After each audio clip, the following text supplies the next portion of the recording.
आप खैरियत से होंगे आप सब। जैसा कि आपको पता है कि आप सब यहाँ पे क्यों गैदर हुए हैं, और ये जो मुश्किल वक्त था कोविड का, इसके अंदर आप लोग घर बैठे बैठे पास भी हो गए। जो अच्छे बच्चे पढ़ने वाले थे वो भी पास, जो नहीं पढ़ने वाले थे वो भी पास। अब दुश्वारी ये है, जो अच्छा पढ़ने वाले बच्चे थे अब वो कंफ्यूज हो गए हैं कि मुझे अब कहाँ जाना है, कौन सी यूनिवर्सिटी में जाना है, क्योंकि अब वो भी पास हो गए तो आपके लेवल पे आ गए जो नहीं पढ़ने वाले बच्चे थे। ऐसा ही है। तो उसके लिए तो एक सबसे बड़ी टेंशन यहाँ आ गई कि पैटर्न चेंज हो गया। अब क्या पैटर्न होगा ये भी नहीं पता। अब जो पैटर्न चेंज हो रहा है उसमें 50% MCQs बेस आने वाला है। कुछ इस तरह की भी चीज़ आ रही है। कुछ MCQs के अलावा जो आपका थ्योरी है 20% क्या आएगा, 30% क्या आएगा, इस चीज़ से रिलेटेड भी। दूसरा माइक दे दें, दूसरा माइक दे दो, ब्लैक वाला इसमें अगर मसला आ रहा है। Hello hello hello hello hello. Raza भाई राइट पे लगा दें। रज़ा भाई ये काला वाला निकाल के राइट पे लगा दें, ब्लैक वाला हाँ निकाल के राइट पे लगा दें तो उसमें लगा हुआ था।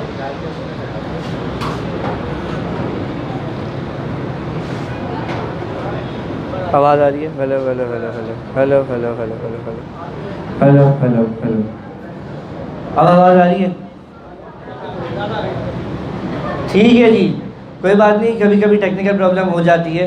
तो आप लोग आगे जा तो रहे हैं, ये जितने भी टेक्निकल प्रॉब्लम्स आएंगे उसको फेस करने के लिए बेसिकली अब जो हमारा स्टेप आ रहा है ना यूनिवर्सिटी का, वो आ रहा है प्रोफेशनल स्टेप। और वो जो प्रोफेशनल स्टेप होगा उसके लिए हमें बहुत सारे हमारे टारगेट्स होने चाहिए। और टारगेट्स के लिए आपने जितने भी असातिज़ा हैं उनसे डिस्कस करो कि मैं ये करना चाहता हूँ या करना चाहती हूँ, तो उसके लिए क्या क्या हो सकता है, कौन कौन सी फील्ड्स हैं, कितनी परसेंटेज है। क्योंकि देखिए इंटर के बाद ना स्टूडेंट कंफ्यूज हो जाता है।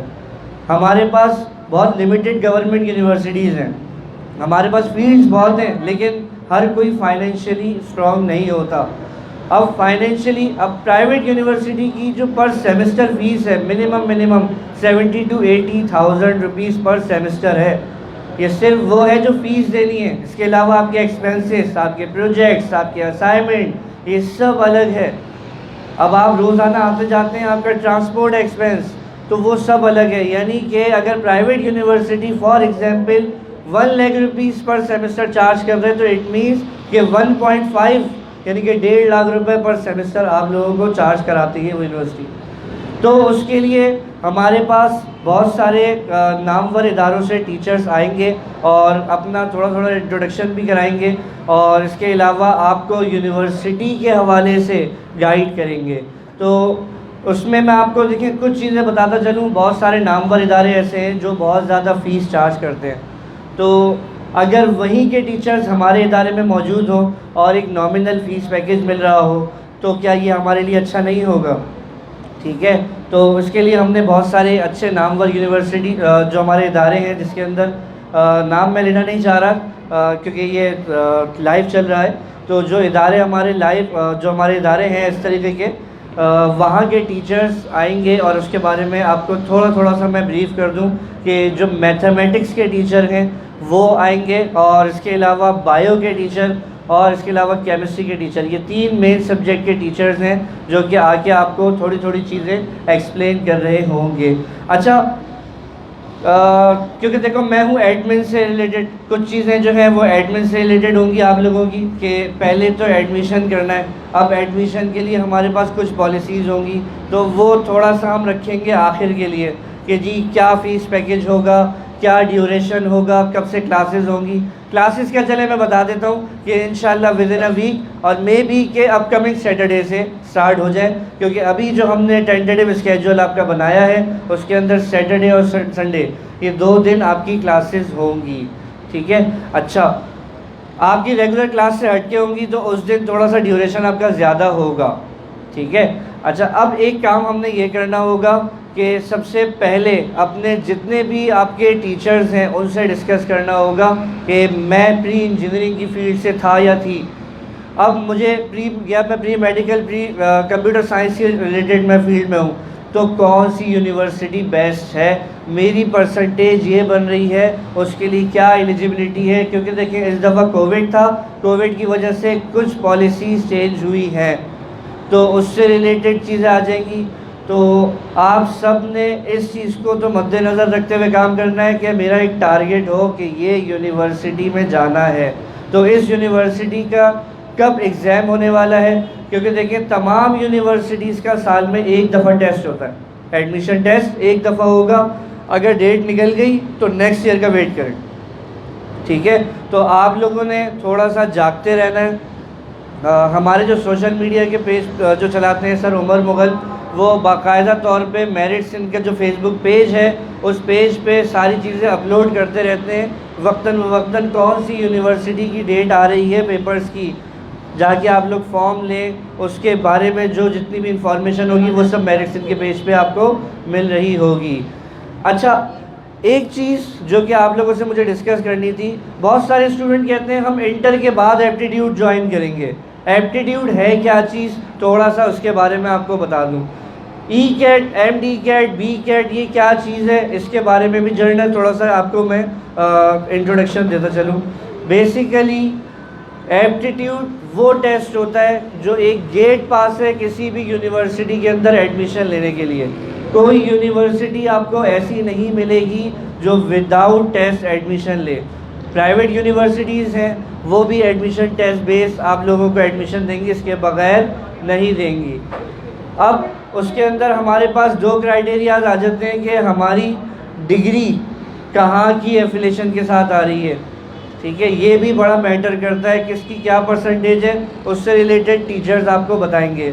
तो मेरा सवाल ये था कि बहुत सारे बच्चे तो ये कह रहे होते हैं कि हम आफ्टर पेपर एप्टीट्यूड के एडमिशन लेंगे, इससे पहले नहीं लेंगे। तो देखिए जो शुरू से एडमिशन ले लेते हैं, हमारी पूरे समझ लें 12 महीने के अंदर गवर्नमेंट यूनिवर्सिटीज़ के अंदर कोई ना कोई टेस्ट की आवाज़ आ जाती है। अब नस्ट का टेस्ट हमारे पास मार्च में आ रहा है, एक्सपेक्टेड डेट भी आ गई है। तो इसी तरीके से यूआईटी का जो टेस्ट था वो भी उसकी last date of submission form की वो जा चुकी है, उस्मान इंस्टीट्यूट ऑफ टेक्नोलॉजी की। इसी तरीके से और यूनिवर्सिटीज़ की डेट्स आ रही हैं वक्तन। तो आप लोग इंटरनेट पे भी सर्च करते रहिए और फेसबुक का जो मेरिट्स इनका पेज है उसको भी देखते रहें, उसमें आपको डेट्स मिलती रहेंगी कि कौन सी यूनिवर्सिटी और कौन सी यूनिवर्सिटी हमारी जो है कौन सा टेस्ट देने वाली है। अच्छा, इस वक्त ये जो ड्यूरेशन है, अभी हमारे एग्ज़ाम्स होने वाले हैं बोर्ड के, एक्सपेक्टेड है कब से, कौन सा मंथ है, जुलाई, ठीक है। यानी कि हमारा टारगेट क्या होना चाहिए कि हम मई के एंड में हमारा कोर्स वाइंड अप हुआ हो, सिर्फ 1 महीना जून का हमें रिवीजन का मिल रहा हो, ऐसा ही है।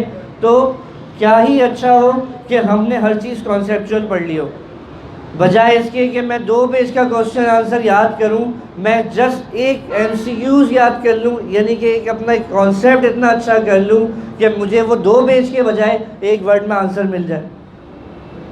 जो एप्टीट्यूड टेस्ट होता है उसके अंदर क्वेश्चंस के बने हुए किस तरह से होते हैं, MCQs बेस होते हैं, ठीक है। और MCQs बेस का मतलब 2 + 2 = क्वेश्चन मार्क, ऑप्शन ए 4, 6, 8, 10, ठीक है। तो आंसर क्या है, 2 + 2 क्या होता है, यानी कि ए आया ना आंसर। तो इट मीन्स कि हमें हमारा कॉन्सेप्ट था इसको टोटल ऐड किस तरह से करते हैं, एडिशन का कॉन्सेप्ट हमारे जहन में था, हमने बता दिया फ़ौरन, 4 आंसर आया है। क्या है, 1 नंबर हमारा ओके हो गया फ़ौरन, ठीक है। इसी तरीके से जो सेकेंड ईयर में अभी आप लोग पढ़ रहे हैं वही चीज़ें सबसे पहले एप्टीट्यूड में पढ़ाई जाएंगी। तो आपकी ऑटोमेटिकली इंटर की तैयारी तो खुद ब खुद हो जानी है, बेस्ट 100% हो जानी है। क्यों, जो चीज़ नहीं भी पढ़ी ना हमने, कोविड के अंदर ऑनलाइन के अंदर बहुत सारे इश्यूज़ रहे, किसी के पास इंटरनेट की फैसिलिटी नहीं थी या किसी ने देर से ज्वाइन किया, तो उनके लिए क्या बेनिफिट था कि वो अभी एप्टीट्यूड के अंदर आ जाते हैं। तो बाय डिफ़ॉल्ट इनकी जो इंटर की तैयारी है वो तो 100% हो जानी है, और वो भी कॉन्सेप्चुअल लर्निंग के साथ, क्योंकि हमने एप्टीट्यूड के अंदर जो चीज़ें पढ़ानी है वो MCQs बेस होंगी। कुछ यूनिवर्सिटीज़ ऐसी हैं वो कहती हैं कैलकुलेटर ही अलाउ नहीं है। अच्छा जी, अब क्या करें, और कैलकुलेटर नहीं होगा, सिर्फ प्लस माइनस की वैल्यू तो नहीं आती है हमारे पास, तो इंटीग्रेशन भी आ रहा है, बाई पार्ट्स भी आ रहा है, लिमिट्स भी आ रही हैं और पता नहीं कौन कौन सी चीज़ें लगती जा रही हैं। तो उसके लिए क्या होगा, एप्टीट्यूड के अंदर आपको क्विक मैथ सॉल्विंग की ट्रिक्स बताई जाएंगी, बहुत सारी ऐसी चीज़ें होंगी। अब फिज़िक्स एक कॉमन सब्जेक्ट है जो कि ई कैट एम कैट के अंदर दोनों में आ रहा होता है, ठीक है। तो फिज़िक्स के अंदर आपने अगर न्यूमेरिकल नहीं करे तो आप पास नहीं हो सकते। क्यों? क्योंकि तकरीबन 70 to 80% जो क्वेश्चन होता है वो न्यूमेरिकल बेस होता है, ऐसे ही है ना।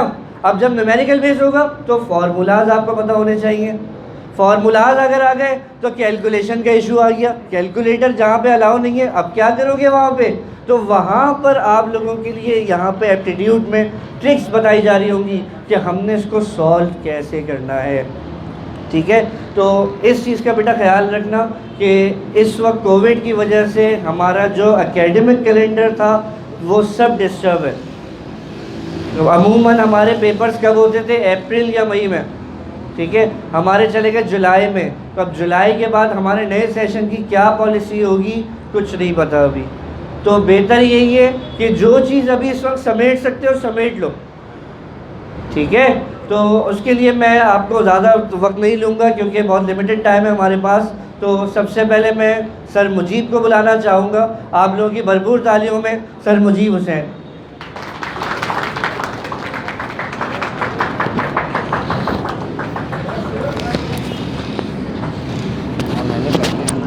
मुझे इतना बताना था।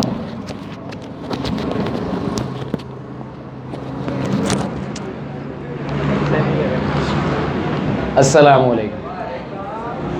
तो भाई देखो, सर ने नाम तो अनाउंस कर दिया, अब बहुत सारी बातें सर ज़ुबैर बताकर चले गए।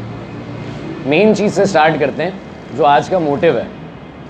Aptitude is a different thing. आज का जो मेजर मोटिव है हम उससे बात को स्टार्ट करेंगे अपनी। सर तुम्हें बिल्कुल स्टार्टअप से लेकर एंडिंग तक लेकर पहुंच गए, मैं बिल्कुल स्टार्ट से ही बात को थोड़ा सा बुनियादी लेवल पर लेकर चलूं। बात ये है कि कैरियर काउंसलिंग, सबसे पहले तो हमें कैरियर को समझना पड़ेगा कि कैरियर क्या है। देखो, हम अपने वक्तों में हम बड़े होते हैं, हम अपने ख़ानदान में बहुत सारी चीज़ें देख रहे हैं।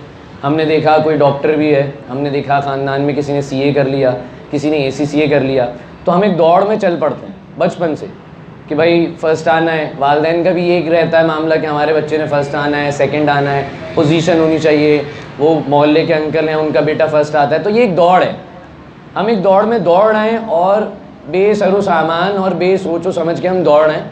हमें किसी ने डॉक्टर बोल दिया तो हमने डॉक्टर बनना है, ख़ानदान में अगर कोई बड़े भाई हैं वो इंजीनियर हैं तो हमें इंजीनियर बनना है। कैरियर ये नहीं होता। मैं एक छोटी सी मिसाल दूँ, एक बड़े सर्जन थे, बहुत बड़े सर्जन थे अपने आरा के, उन्होंने लाखों लोगों का इलाज किया, बहुत सर्जरीज़ करी, बहुत वक्त गुजारा। एक लिमिट आई, 70-75 साल की उम्र हो गई और अब उनकी रिटायरमेंट की एज थी। रिटायरमेंट होने लगी तो बहुत पूरी दुनिया में उनके रिसर्चेस के फॉलोअर्स थे, उनके रिसर्चेस को फॉलो करते थे। तो एक रिटायरमेंट पार्टी अरेंज की गई उनके लिए कि आप सर आज रिटायर हो रहे हैं, आज आपने लास्ट सर्जरी कर ली और आप हमारे सीनियर हैं, तो बस आज इख्तितामी मराहिल हैं, इससे गुजरते हैं और आज आप छुट्टी, अब आप ज़िंदगी इंजॉय करें। अच्छा, उनकी रिटायरमेंट सेरेमनी थी, उनकी फेयरवेल थी, वो उस फेयरवेल में पार्टी चल रही थी, सब बहुत खुश थे कि यार आज हमारे सीनियर हैं, टीचर हैं, हमारे बहुत बड़े सर्जन हैं, उनका आज लास्ट डे है वर्किंग का। वो जो इंसान था, जो सर्जन थे, वो उस बिल्डिंग में एक टेरेस पर कॉर्नर पे खड़े बहुत उदास चेहरे के साथ खड़े थे। तो उनके एक कोलीग आए, उन्होंने कहा कि सर आप इतने बड़े सर्जन हैं, आपके सिर्फ एक नाम पे आपकी रिटायरमेंट पे इतनी बड़ी पार्टी ऑर्गेनाइज़ की गई है, इस पूरी पार्टी के अंदर आप ही का नाम है, मतलब आपके दम का ज़हूर है सारा, जो ये सब लोग खाना भी खा रहे हैं, मुफ्त का खाना खा रहे हैं और जो है ये सब लोग आए भी हैं, आपके दम का ज़हूर है और यहाँ पर आप खामोशी से खड़े हैं। तो उसने कहा कि यार मैं बहुत अफसोस में हूँ। क्यों? आप इतने बड़े सर्जन हैं, आपके लिए सब कुछ है, आप अफसोस में हो? उसने कहा मैंने ज़िंदगी बर्बाद कर दी। अब एक इतना बड़ा आदमी जिसको दुनिया मान रही हो कि भाई आप सर्जन हैं, आपका इतना मुकाम है, लेवल है, लोग दूर दूर से आपको रिकमेंड करते हैं, आपकी रिकमेंडेशंस पढ़ते हैं, आपकी रिसर्चेस पढ़ते हैं, और आप कह रहे हैं मैंने ज़िंदगी बर्बाद कर दी। पूछा क्यों? कह रहे हैं डॉक्टर बनना ही नहीं था यार, सर्जन बनना ही नहीं था, मुझे तो म्यूजिशियन बनना था। तो सर्जन क्यों बन गए? अम्मी अब्बू ने कहा था। देखो आप बन जाएंगे, मैं ये कतई नहीं कह रहा कि आप मेहनत नहीं करेंगे, आप कुछ नहीं करेंगे, आप अपने वालिदैन के ख्वाब पूरे नहीं कर सकते, बट द मैटरेबल फैक्ट इज कि आप क्या बनना चाहते हैं। मैटर ये नहीं करता दुनिया आपको क्या देखना चाहती है, मैटर ये करता है कि आप खुद क्या बनना चाहते हैं, आपका इंटरेस्ट किस में है। देखो याद रखो, अगर मैं यहाँ खड़े होके अपने आप को किसी दूसरे इंसान से कंपेयर करूँगा ना, तो यकीन मानिए कि मैं दुनिया में सबसे बेवकूफ़ इंसान हूँ। मेरा सर उमैर से कोई कंपैरिजन नहीं है। सर उमैर के बहुत अच्छा लेवल है, वो मुझसे बहुत सीनियर टीचर हैं, लेकिन सर उमैर का भी मुझसे कोई कंपैरिजन नहीं है। अगर मैं ये कहूँ कि मैं सर उमैर के बराबर हूँ या सर उमैर मेरे बराबर है, तो हम दोनों इस वक्त अपने आप को डिग्रेड कर रहे हैं। कोई इंसान किसी से कंपैरिजन नहीं कर सकता। आप सबसे अच्छे हैं, आप सब कर सकते हैं, लेकिन आप जब करना चाहेंगे। मैटर ये नहीं करता कि लोग आपसे क्या चाहते हैं, मैटर ये करता है कि आप क्या चाहते हैं। आप कब कुछ भी बन जाएंगे, आप कुछ भी कर लेंगे, इससे आप इनर पीस नहीं ले सकते। आपको सिर्फ और सिर्फ वो करना है जो आप करना चाहते हैं। वो कैरियर होता है, वो आपके इंटरेस्ट होते हैं, वो चीज़ें होती हैं जो आपने करनी है, वो चीज़ें जिससे आपको खुशी मिलेगी। सबसे पहले तो ये देखना है कि हमें करना क्या है। अच्छा, जब हम ये डिसाइड कर लेंगे दैट हमें करना क्या है, फिर उसका रास्ता देखना है कि हमें किस गोल पर पहुंचना है। अच्छा, जब हम गोल सेट करते हैं ना, तो हम गोल बस ऐसे ही सेट कर लेते हैं। सर बच्चों से पूछो क्या बनना है, सर वो तो अभी सोचा ही नहीं है, सर अभी तो पढ़ रहे हैं, सर इंटर कर रहे हैं। भाई कब सोचोगे? देखो, हम एक ईस्टर्न कंट्री की मैं बात करूं, हम जो है वो एक थर्ड वर्ल्ड कंट्री कंसिडर किया जाता है। अंग्रेज़ को आप भी बहुत अच्छा मानते हैं, मैं भी बहुत अच्छा मानता हूँ। अंग्रेज़ हमसे बहुत अच्छा है, हमसे आगे है, जदीद है। क्यों है? रिसर्चेस बहुत हैं, बहुत सारी चीज़ों में हमसे डेवलप्ड हैं। क्यों है? आप और हम शॉर्ट रन गेम सोचते हैं हमेशा। आप और हम ये सोचते हैं आज का दिन गुजर रहा है, आज की खुशी चाहिए। अंग्रेज़ ये नहीं सोचता, अंग्रेज़ सोचता है आगे की। देखो, अच्छी पॉलिसी किसी की भी अपनानी चाहिए, फैक्ट ये है। आप अच्छा काम करेंगे, मैं सोचूंगा मुझे आपकी पॉलिसी अपनानी चाहिए, आप मुझ में कोई अच्छाई देखें, आप सोचें आप मेरी पॉलिसी को अपनाएं। अंग्रेज़ हमेशा लॉन्ग रन सोचता है। आज मैं आपसे अगर पूछूं कि आज 5 साल के बाद आप अपने आप को कहाँ देखना चाहते हैं, तो शायद नाज़िर 4-6 लोगों के अलावा किसी के पास प्लान भी नहीं होगा। ये होता है गोल सेट करना, कि आप अपने आप को अगले 5 साल में कहाँ देखना चाहते हैं, आप क्या बनना चाहते हैं। ये नहीं देखना कि वो हमारे खालिद मामा के जो बेटे हैं मुजम्मिल भाई, वो डॉक्टर हैं तो हमें भी डॉक्टर बनना है। ये रेस नहीं है, कोई जो है वो इसमें रेस नहीं चल रही कि वो मेरे कज़न ACCA हैं, मेरे कज़न ACCA हैं वाकई में, और मैं ACCA नहीं हूँ, तो मैं दौड़ में नहीं लगा हुआ उनके साथ कि मैं भी ACCA कर लूँ। बात समझ रहे हैं? दौड़ नहीं है, किसी के पीछे नहीं चलना है। देखो, हमेशा याद रखो कि आप हैं। सबसे पहला काम ये होता है, हमें अपने इंटरेस्ट देखने हैं, हमें इस चीज़ को डेवलप करना है कि हम क्या करना चाहते हैं। अच्छा, जब हम ये डिसाइड कर लेते हैं, तो हमने 9th तो कर लिया, फर्स्ट ईयर मैट्रिक भी कर लिया, अब आ गए हम इंटरमीडिएट के अंदर। अब जब इंटरमीडिएट के अंदर हम आ गए, तो अब हमने सेलेक्ट कर लिया कि हम प्री इंजीनियरिंग की साइड पर हैं या हम मेडिकल की साइड पर हैं। अच्छा, जब हमने ये भी डिसाइड कर लिया कि हम प्री इंजीनियरिंग में आ चुके हैं और अब हम मेडिकल में आ चुके हैं, तो इसका मतलब ये बच्चा जब डिसाइड कर रहा है ना, तो मेरे हिसाब से मैं समझता हूँ कि आपने ये भी डिसाइड कर लिया कि आपको बनना क्या है। लेकिन इवेंचुअली हमारा बच्चा ही डिसाइड नहीं करता, वो बस एक दौड़ में लगा होता है। यार मेरे बड़े भाई भी इंजीनियरिंग में गए थे, मैं भी first year second year engineering से करूँगा, फिर डिसाइड करेंगे क्या करना है। भाई ने भी ये किया था, हम भी ये कर लेंगे। नहीं, भाई अलग इंसान है, आप एक अलग इंसान है। भाई जो कर सकते हैं, भाई की एबिलिटीज़ जो हैं वो आपकी नहीं होंगी, या आप में वो एबिलिटीज़ होंगी जो भाई में नहीं है। चलो डिसाइड कर लिया, इवेंचुअली हम पहुंच गए, हम मेडिकल साइड पे या हम जो है वो इंजीनियरिंग साइड पर पहुंच गए ना, व्हाट्स नेक्स्ट? यहाँ तक आप माँ बाप की, उस्ताद की एक बहुत ही सिक्योर गोद में थे ना। अब हम जाएंगे भाई प्रोफेशनलिज्म पे, तो हमारे इस कैरियर के अंदर हमें जो कैरियर प्लान करना है, तो वो ही तो हमारा प्रोफेशन बनेगा आगे। हमें ज़िंदगी में करना क्या है, आगे हमें पहुंचना किस जगह, हम इन तमाम चीज़ों से जाएंगे। हमें सबसे पहले अपने आप को समझना है कि हम क्या हैं, हम क्या कर सकते हैं। बात समझ रहे हैं? आपके सर उमैर हैं, मैं उनकी एग्जांपल दूँ अगर मिसाल के तौर पे, सब पढ़ रहे हैं, उनसे फिजिक्स ऐसी है, वो इंजीनियर हैं, वो फर्म की साइड पर नहीं है, वो फील्ड में काम नहीं कर रहे, वो इंडस्ट्री में जॉब नहीं कर रहे, वो पढ़ा रहे हैं। मेरी फील्ड जिससे मैंने पढ़ा, मैंने BSc किया, मैं भी फर्म में जाके जॉब कर सकता हूँ, मैं नहीं कर रहा, मैं पढ़ा रहा हूँ। मुझे पता है मैं जॉब कर ही नहीं सकता, मुझे मज़ा नहीं आएगा। मैंने सबसे पहले अपने आप को समझा ना भाई, मैंने समझा कि मैं क्या करना चाहता हूँ, मैंने समझा कि मैं पढ़ाना चाहता हूँ, मैं पढ़ा सकता हूँ, मैं पढ़ा रहा हूँ। मैं अपने आप को आज से 5-10 साल बाद देखता हूँ कि मुझे कहाँ पहुँचना है और मैं उसके हिसाब से वर्किंग कर रहा हूँ। आप देख रहे हैं, कितने लोग देख रहे हैं अपने आप को? कितने लोगों ने प्लान सेट किया हुआ है कि सर हम 5 से 10 साल बाद अपने आप को देख रहे हैं कि हमें यहाँ पहुँचना है। 2, 3, 4, 5, बस इतनी सारी फॉर्म में से सिर्फ 5 से 6 हाथ उठे। डिसाइड ही नहीं किया हमने। तो सबसे पहले हमें तो ये डिसाइड करना है कि हमारा गोल क्या है, हमारी अप्रोचेस क्या है, हम क्या क्या पढ़ सकते हैं। दुनिया में बहुत सारी चीज़ें पढ़ने के लिए, लेकिन हमारे लिए बहुत सैचुरेट है, बहुत सैचुरेट अमाउंट है। अच्छा, अगर मैं मिसाल के तौर पर बात करता हूँ, एक तो हो गई इंजीनियरिंग साइड, मैं इंजीनियरिंग को अपार्ट रखते हुए मैं मेडिकल से बात को शुरू करता हूँ। मिसाल के तौर पर अगर फॉर एग्जाम्पल कोई बच्चा जिसने प्री मेडिकल से पढ़ लिया इंटर, अब वो कहते हैं सर मैंने प्री मेडिकल से पढ़ लिया, 2 बच्चे निकलेंगे इसमें, 2 तरह के बच्चे निकलेंगे। अच्छा, जो मेडिकल से पढ़ रहे हैं तो हमारा भी एक परसेप्शन होता है खानदान में, मैं कंसिडर कर लेता हूँ, मैं टीचर नहीं हूँ, मैं खानदान में किसी बच्चे को देखता हूँ भाई क्या कर रहा हूँ, मैं प्री मेडिकल से इंटर कर रहा हूँ, तो डॉक्टर ही बनोगे, डॉक्टर ही बनोगे ना। मतलब मेडिकल पढ़ने वाला सिर्फ डॉक्टर बन सकता है, उसके अलावा उसकी ज़िंदगी खत्म हो गई। नहीं भाई, क्यों खत्म हो गई? सिर्फ डॉक्टर ही है मेडिकल में क्या? नहीं, और भी बहुत सारे लोग हैं। अब मेडिकल का पढ़ा हुआ बच्चा मैंने 2 कैटेगरीज में रख दिया, क्योंकि एक तो दिली ख्वाहिश होती है ना डॉक्टर वाली, डॉक्टर भी तो बनना है। अम्मी ने बचपन में बताया था डॉक्टर बनेंगे, तो डॉक्टर तो बनना है। तो एक तो वो दिली ख्वाहिश थी कि डॉक्टर बनना है, चलो एक तो वो वाला बच्चा हो गया। एक वो बच्चा जो डॉक्टर नहीं बन पाएगा। अच्छा सर यहाँ तो ज़िंदगी ख़त्म हो गई, डॉक्टर नहीं बन पाएंगे, मेडिकल ली सर इसलिए थी डॉक्टर बन जाए, डॉक्टर नहीं बन पाएंगे तो ज़िंदगी ख़त्म हो गई। वो ख़त्म हो गई।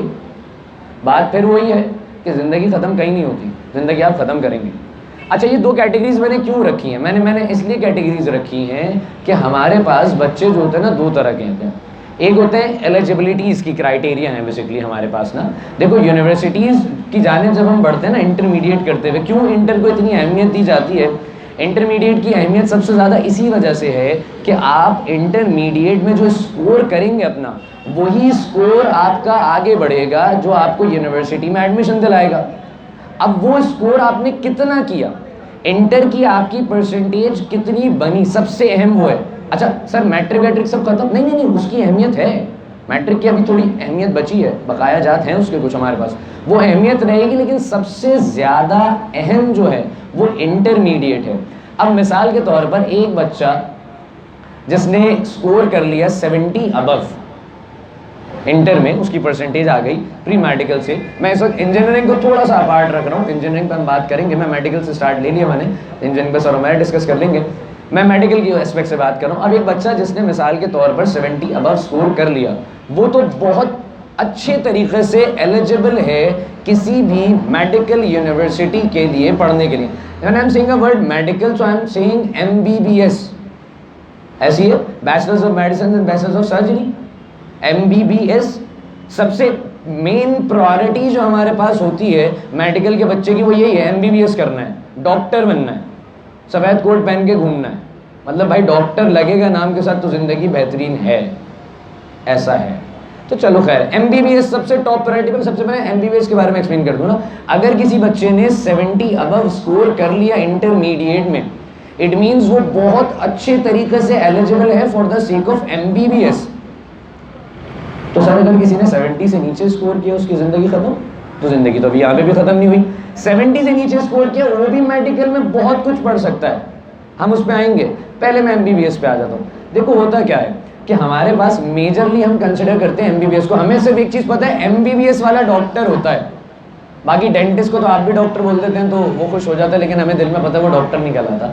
खैर, डॉक्टर वो भी है क्योंकि उसने भी वही सारी चीज़ें पढ़ी हैं जो कि मेडिकल रिसर्च की ही सारी चीज़ें हैं।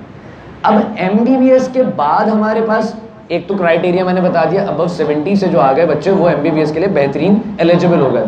उसके बाद क्या क्या फील्ड्स हैं, मैं टॉप 5 फील्ड्स की बात करूँगा इस वक्त, सिर्फ टॉप 5 फील्ड्स की मेडिकल की बेतहाशा हैं जो आप लोग कर सकते हैं। मैं उसके अलावा टॉप 5 के अलावा कुछ बताऊँगा जो रेलेवेंसी में है।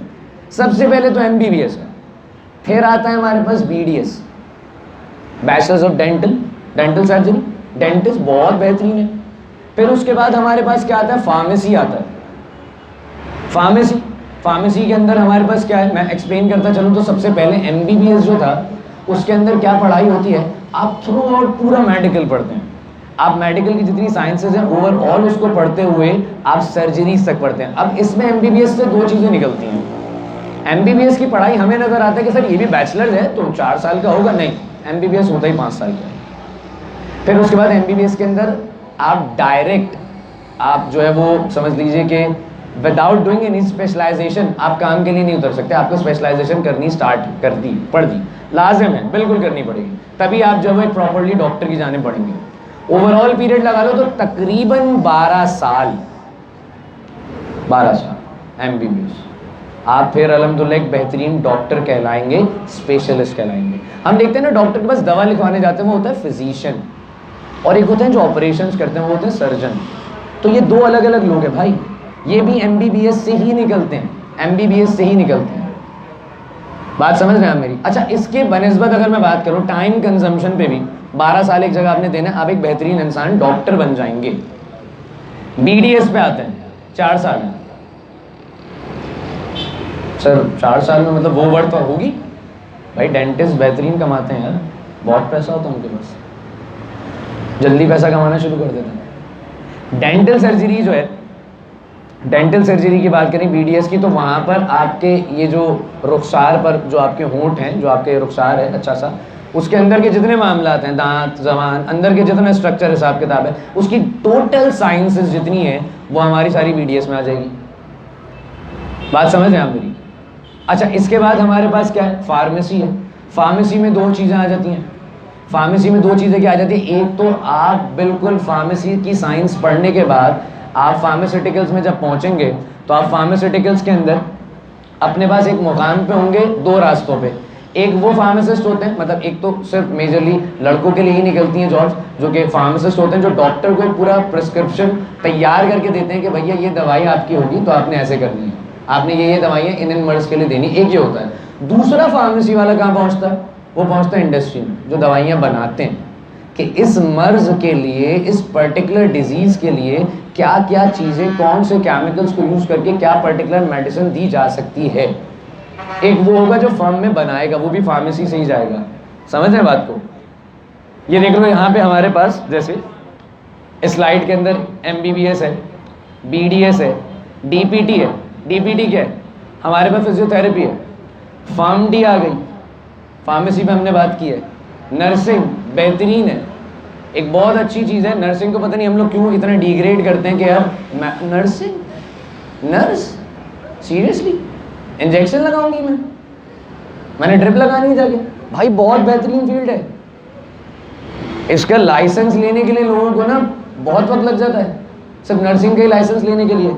माइक्रोबायोलॉजी, अच्छा मैंने कहा था कि मैं 5 पे बात करूंगा, तो मैं अगर यहाँ नर्सिंग से पहले यहाँ तक रुकता हूँ तो हमारे पास MBBS आ गया, BDS आ गया, एक मैंने PharmD पे डिस्कस कर लिया, और एक थी अगली ही फील्ड हमारे पास फिजियोथेरेपी। मसाइल बहुत है ना, टेंशन्स बहुत है, तो फिजियोथेरेपिस्ट की तो ज़रूरत पड़ती है। जोड़ हिल रहा है, उन जोड़ों को सही भी करना है, तो फिजियोथेरेपिस्ट भी बहुत, फिजियोथेरेपी की फील्ड एक बहुत वास्ट रेंज है। आपकी बॉडी के अंदर कितने जॉइंट्स हैं, कौन सा मसल कहाँ से कनेक्ट है, ये साइंस तुम लोग पढ़ते हो मेडिकल यार, तुम लोग को अंदाज़ा है, बहुत वास्ट फील्ड है। तो यहाँ नहीं कि अगर MBBS में नहीं हुआ तो ज़िंदगी ख़त्म हो गई, अम्मी ने दिन में बिरयानी नहीं बनाई, जुम्मे के दिन चावल नहीं खाए तो अम्मी आज जुम्मा नहीं है, ऐसा कोई सीन नहीं है भाई। बाकी बहुत है ज़िंदगी में, बहुत कुछ है। इसके बाद एक और फील्ड होती है जिसको बड़ा डिग्रेड किया जाता है, पेट्स की मेडिसिन की फील्ड होती है, वेटरनरी साइंसेज होती है हमारे पास, वो भी एक बेहतरीन फील्ड है, वो भी बेहतरीन फील्ड होती है मेडिकल वालों के लिए। बात समझ रहे हैं? नर्सिंग के बाद माइक्रोबायोलॉजी, आप लोग बायोलॉजी तो पढ़ते हैं, माइक्रोबायोलॉजी है। माइक्रोबायोलॉजी आप माइक्रो ऑर्गेनिजम्स के ऊपर डिस्कशन करेंगे। माइक्रोबायोलॉजी की बात देखते हैं तो बायोमेडिकल साइंसेज हमारे पास आती है। BS है, BS की बात करूँ तो आप BS कर सकते हैं किस चीज़ में, BS कर लीजिए केमिस्ट्री में। आपको बहुत पसंद है बॉटनी तो BS कर लीजिए बॉटनी में, जोलॉजी में कर लीजिए। माइक्रोबायोलॉजी है आपके पास, केमिस्ट्री के अंदर अप्लाइड केमिस्ट्री है, सब जगह जा सकते हैं आप। फिर बात करूँ मैं तो बीबीए हमारे पास यहाँ पे बीबीए मेडिसिन वाला, सही है, बैचलर्स है ये। इसके साथ हमारे पास बीएससी है, जनरल बीएससी होता है। मैं इस क्राइटेरिया पे जाने से पहले पीछे वापस आए तो बायोटेक है, एक बायोटेक अच्छी टेक्नोलॉजी है, नैनो टेक्नोलॉजी के ऊपर भी डिस्कशन की जा सकती है।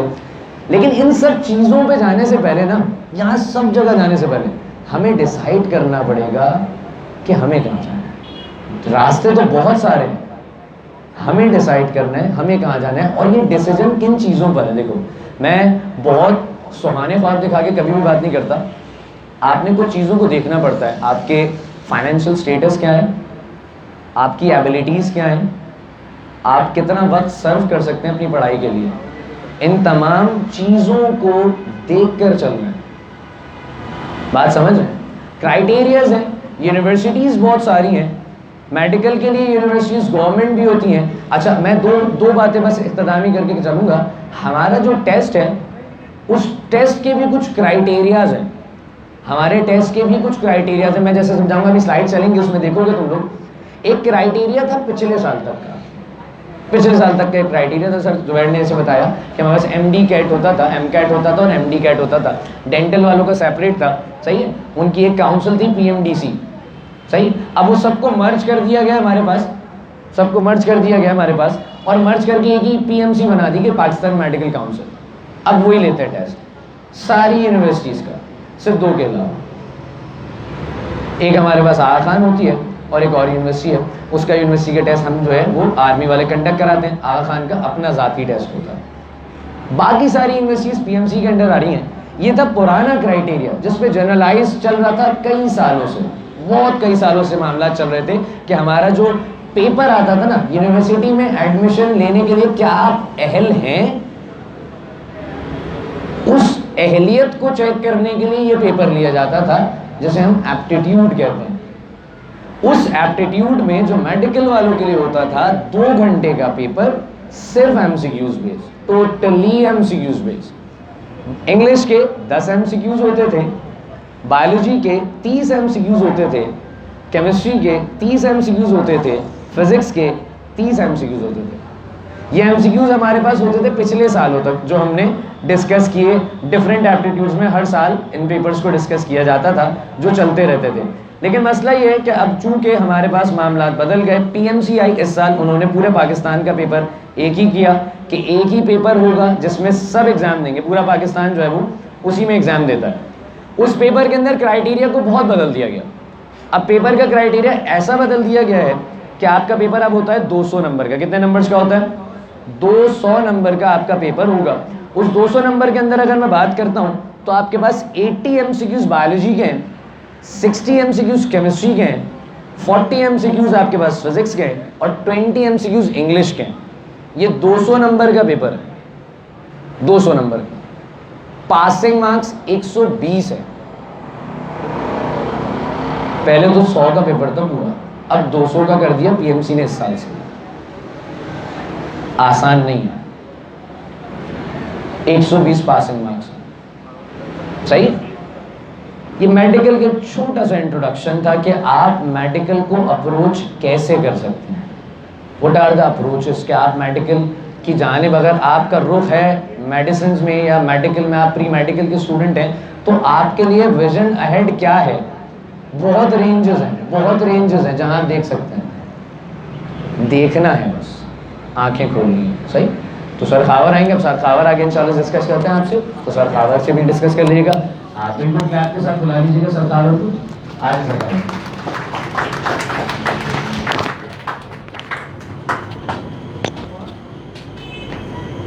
आरो में देख लाइट्स ऑन कर दीजिएगा, मैं अंधेरे में नजर नहीं आऊँगा। सारी लाइट्स ऑन कर दें और ये प्रोजेक्टर थोड़ा सा हटा देना है। प्रोजेक्टर थोड़ा सा साइड में आ रही ना, प्रोजेक्टर की लाइट भी बंद कर देना है। ये वाली चला दो, ये बंद कर दो भाई। मुझे कुछ नज़र नहीं आ रहा, मैं किससे बात कर रहा हूँ। आप फोन से बस ही बात करें।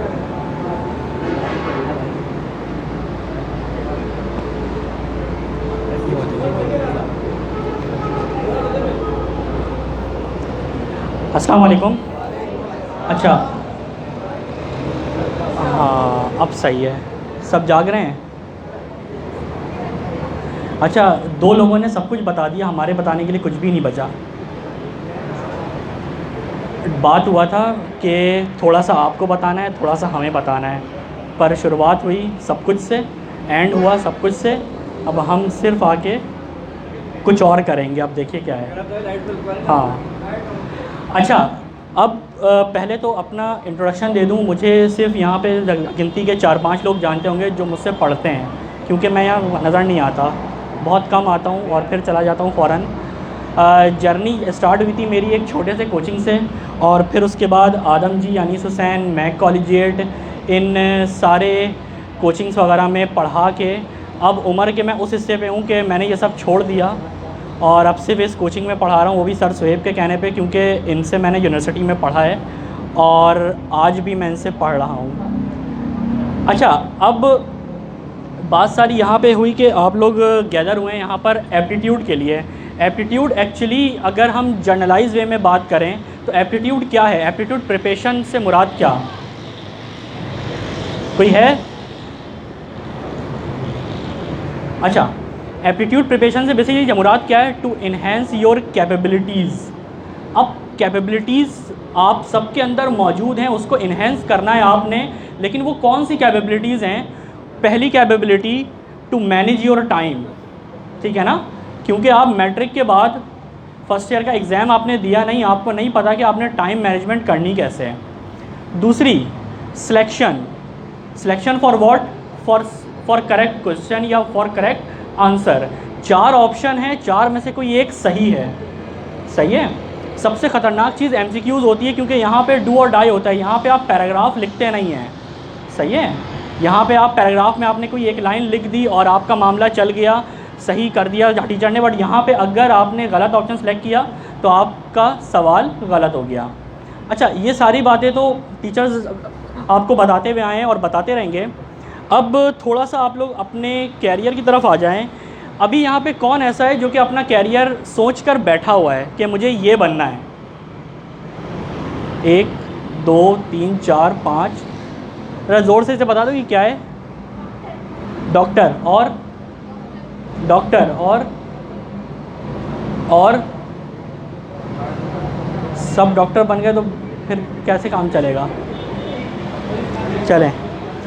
अच्छा, अब जिन्होंने अभी तक सेलेक्ट नहीं किया वो क्या हैं? वो क्या बनेंगे भाई? आवाज़ नहीं आ रही। इंजीनियर बन जाएंगे सब, सही है। अच्छा, अब बात करते हैं ज़रा आप कैसे कैरियर को सिलेक्ट करना है, आपके लिए बेहतर चीज़ क्या है, ठीक है ना। अच्छा, कैरियर आपने सिलेक्ट अभी तक सोचा नहीं है और आप अब उस लेवल पे आ गए हैं जहां आपका कैरियर अब स्टार्ट होना है, ठीक है ना। आपको नहीं पता आपका एम क्या है, सही है। तो ये बात हमेशा याद रखिएगा, बग़ैर किसी एम के कोई इंसान कामयाब नहीं हो सकता। बग़ैर किसी एम के कोई इंसान कामयाब नहीं हो सकता।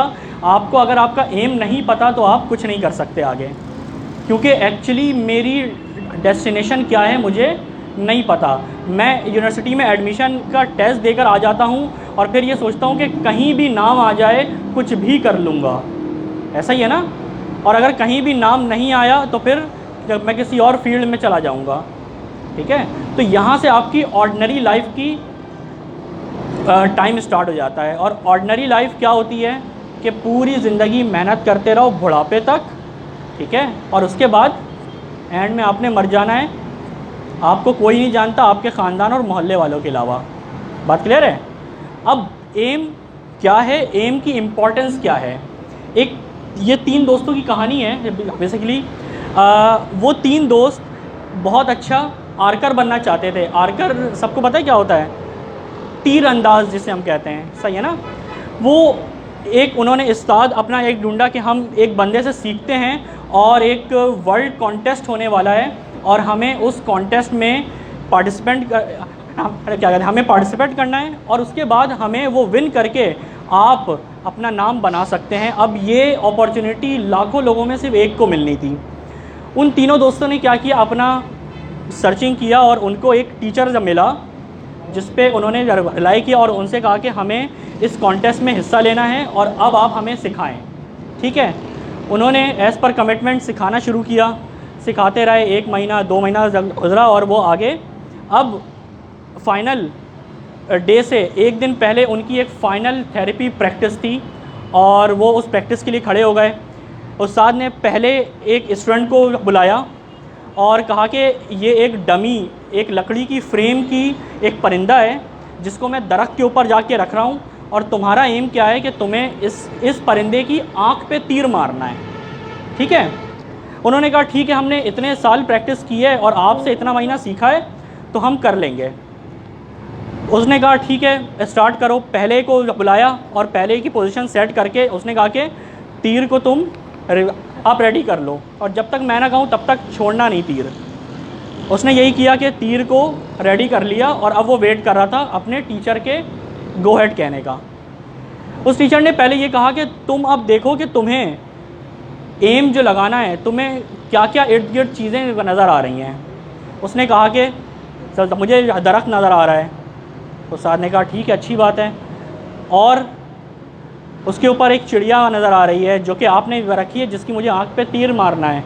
उसने कहा काफ़ी नहीं है। और उसने कहा कि मुझे दरख्त पे कुछ असली परिंदे भी नज़र आ रहे हैं जो बैठे हुए हैं वहाँ पर। उसने कहा ठीक है। और उसने कहा कि मुझे दरख्त पे फल नज़र आ रहे हैं। उसने कहा ठीक है। और उसने कहा बस अब मुझे और कुछ नज़र नहीं आ रहा। उस्ताद ने कहा ठीक है, तुम मत चलाओ, तुम कामयाब नहीं होगे, छोड़ दो। अब वो परेशान हो गया कि यार ये क्या बात हुई, शायद मैंने कम चीज़ें बोल दी, उस्ताद को बुरा लग गया और इसीलिए उन्होंने मुझे सेलेक्ट ही नहीं किया आगे जाने के लिए। सही है। दूसरा आया, वो उससे भी बढ़कर, उसने भी वही काम किया, तीर को निशाने पे लगाया और वो भी शुरू हो गया। तो उस्ताद ने सेम सवाल उससे किया कि आपको क्या चीज़ अब नज़र आ रहा है। पहला दरख्त, दूसरा वो चिड़िया जिस पे निशाना लगाना है, तीसरा फल, चौथा वहाँ जो असली जो परिंदे बैठे हुए थे, पांचवा उसने कह दिया घर के पीछे एक मैदान है बड़ा सा, वो नज़र आ रहा है, उसमें गाड़ियाँ चल रही है वो नज़र आ रही है, उसके पीछे घर हैं वो नज़र आ रहे हैं, उसके पीछे इर्द गिर्द लोग भी खड़े हुए हैं वो सब नज़र आ रहे हैं। उसने कहा ठीक है, तुम भी नहीं कर सकते कुछ, आ जाओ, वापसी आ जाओ। अब वो परेशान। अब बारी है तीसरे की। उसने भी सेम पोजीशन ली और आ गया, तीर को निशाने पे लगाया और अब उस्ताद ने अगेन वही सवाल किया कि अब बताओ तुम्हें क्या नज़र आ रहा है। उसने कहा कि मुझे सिर्फ वो चिड़िया नज़र आ रही है जिसकी मुझे आँख पे निशाना मारना है और सिर्फ मुझे उसकी आँख नज़र आ रही है। तो उस्ताद ने कहा काफ़ी नहीं है, और देखो। उसने कहा मुझे सिर्फ उसकी आँख नज़र आ रही है। तो उस्ताद ने कहा और ये काफ़ी नहीं है, और कुछ देखो। उसने अगेन कहा कि मुझे सिर्फ उसकी आँख नज़र आ रही है। और अब उस्ताद ने कहा कि अब तीर मारो और तीर जाके सीधा उस निशाने पे लगता है। तो मोरल ऑफ द स्टोरी क्या है कि जब आपको आपका एम क्लियर होगा और आप इर्द गिर्द की तमाम चीज़ों को छोड़ के अपने एम पर फोकस होंगे, तभी आप आगे कुछ कर सकते हैं, अदरवाइज़ आप भटकते रह जाएंगे।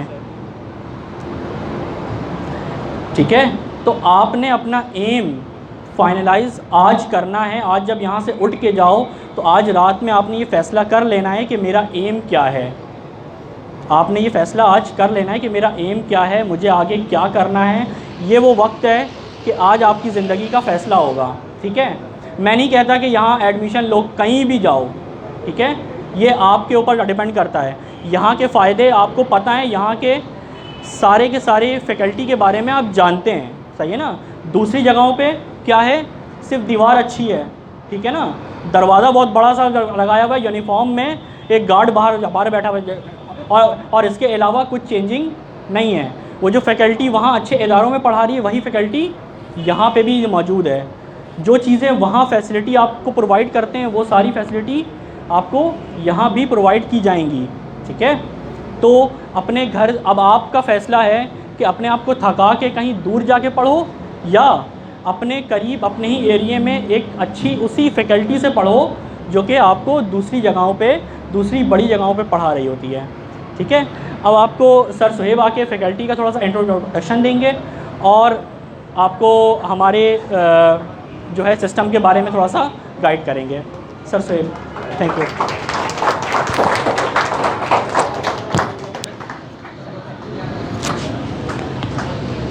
ये लगा देना। Hello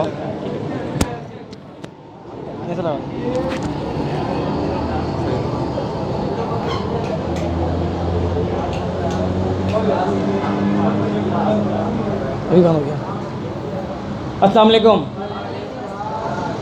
thank you very much sir Khawar. Sir Khawar मेरे पास यूनिवर्सिटी में होते हैं और ये आजकल रिसर्च में लगे हुए हैं। तो जब रिसर्च में इंसान लगता है ना तो ऐसी ऐसी बातें ही करता है, तो परेशान नहीं होना सर की बात से, सही है। तो आप भी जब पहुंचोगे ना इस फेज़ में तो आगे पता लगेगा। तो वेट कर लेते हैं।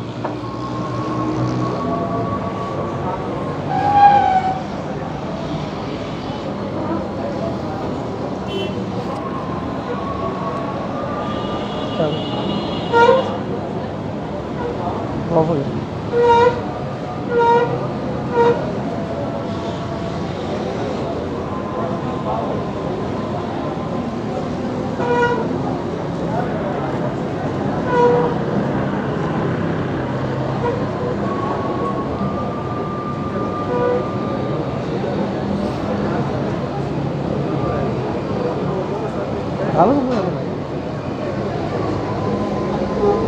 ये भी आगे वो शेड भी लगी है ना सब।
अच्छा जी, वैसे तो आप लोग मुझे जानते ही हैं, ठीक है, बट मैं आपको फिर भी बता देता हूँ कि इनफैक्ट मैं यूनिवर्सिटी ओरिएंटेड टीचिंग करता हूँ और ये मेरा पैशन था कि कोचिंग, क्योंकि मैंने खुद अपनी स्टडीज़ जो थी वो पढ़ा के की थी, ठीक है। यूनिवर्सिटी के फर्स्ट सेमेस्टर में ही मैंने पढ़ाना स्टार्ट किया था और एक बच्चे से किया था अल्हम्दुलिल्लाह, ठीक है। उसके बाद अल्हम्दुलिल्लाह ये स्टेज भी है कि अल्हम्दुलिल्लाह हंड्रेड्स ऑफ स्टूडेंट्स हम लोग डील करते हैं डेली बेसिस के ऊपर।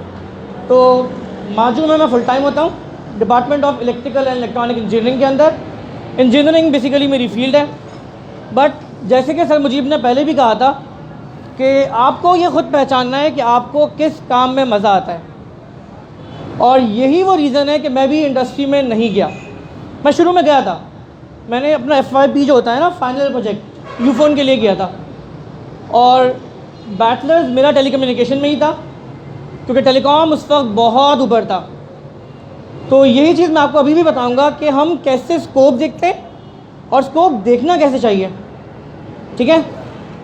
और दूसरी चीज़, मैं NED में भी जाता हूँ, NED में मैं विजिटिंग में हूँ, तो 2 दिन मेरा NED के होते हैं और मेरा PhD का रिसर्च वर्क भी NED से ही चल रहा है, ठीक है सर। आगे बोलिए। तो अब आपको मैं बताऊंगा कि बेसिकली कोई फील्ड सेलेक्ट करते कैसे हैं। बहुत डिटेल में सब बातें सर ने बताई हैं आप लोगों को, बट सबसे पहले हम ये देखते हैं, क्योंकि आज हमने अपने आप को असेस करना है। क्योंकि देखो अब तक का जो सिस्टम था ना आगे, वो हम ऑटोमेटिकली बाय डिफ़ॉल्ट मोड पे चलते आ रहे हैं। स्कूल में हमें पेरेंट्स ने एडमिशन दिला दिया, कितना बड़ा एहसान अल्हम्दुलिल्लाह उनका, क्योंकि आपने स्कूल लेवल क्रॉस किया तो आपको पता है आप टॉप कितने में आ गए। पाकिस्तान में बेसिक एजुकेशन कितने लोगों को मिलती है, एनी आइडिया? पता है किसी को? पाकिस्तान में लेस देन 40% मैट्रिक से आगे जा सकते हैं, ठीक है। तो ये 40% से ऊपर आप वाले स्केल में आ गए हो, ठीक है भाई। तो आप पहली प्रायोरिटी आपने देखो क्या है, आपने एक स्केल अचीव कर लिया, now you are among the top 40%। अब आप इंटरमीडिएट करने लगे हो। पता है ना आपको, आपने पढ़ा होगा पीएचडी में भी कि पाकिस्तान में 50 से 55% लिटरेसी रेट माना जाता है। और लिटरेसी रेट में क्या होता है, जिनको नाम लिखना आता है या साइन करना आता है उनको हम लिटरेट मानते हैं, है ना भाई। तो अब आपकी कैटेगरी, क्योंकि अगर आप HCC की तरफ चले गए यानी आप इंटर के बाद हायर एजुकेशन में चले गए तो now you are amongst the top 25%। समझ रहे हो ना। तो इतना बड़ा एहसान है जो हम मानते भी नहीं अपने पेरेंट्स का, अल्लाह ताला के बाद कितना बड़ा एहसान उन्होंने हम पे कर दिया है, ठीक है। तो आप उन खुशनसीबों में से हो जो आप टॉप 25% में इंशाल्लाह आगे जाओगे, ठीक है। तो ये बहुत बड़ी अचीवमेंट होती है, बिलीव मी, हमें इसका एहसास भी नहीं होता। जब आप स्टेज पर आओगे ना आगे तब आपको पता लगेगा ये कितनी बड़ी अचीवमेंट उन्होंने हमें करा के दे दी। और बाय डिफ़ॉल्ट मोड पर हम चल रहे थे, मैट्रिक हुआ, जो स्कोर हमारा आया उसकी बेस पे हमें कॉलेज मिल गया। ऐसे ही हुआ है, ऐसे ही हुआ है ना भाई। देखो भाई, इतना फॉर्मल होने की बिल्कुल ज़रूरत नहीं है, ये सेशन आप लोगों का है और सारे टीचर्स आप लोगों को गाइड करने के लिए आए हैं, तो फील फ्री टू आस्क, ठीक है। तो ये 2 वे होना चाहिए। तो कॉन्सेंट्रेशन आपकी बड़ी इंपॉर्टेंट है, ठीक है। तो सबसे इंपॉर्टेंट चीज़ें क्या होती हैं, सर इसको स्लाइड आगे कर दीजिएगा, एक स्लाइड आगे। तो आपको पता होना चाहिए कि अब आपके ऊपर जो एक बहुत इंपॉर्टेंट स्टेज आ गई है वो आपने किस तरह से टैकल करनी है। तो how to decide a career, this is something very important, ठीक है भाई। हम किस तरह सेलेक्ट करते हैं, तो आपको सर मुजीब ने बड़ी एक्सटेंसिव डिटेल बता दी कि हम क्या करते हैं, क्योंकि हमें पता है हम जिस सिस्टम में बिलोंग करते हैं ना आगे, तो हम लोगों की अपनी कोई सोच होती नहीं है। सोच होती है हमारी बेसिकली जो परवरिश होती है ना आगे, हमारा माइंड शुरू से बनाया जा रहा होता है।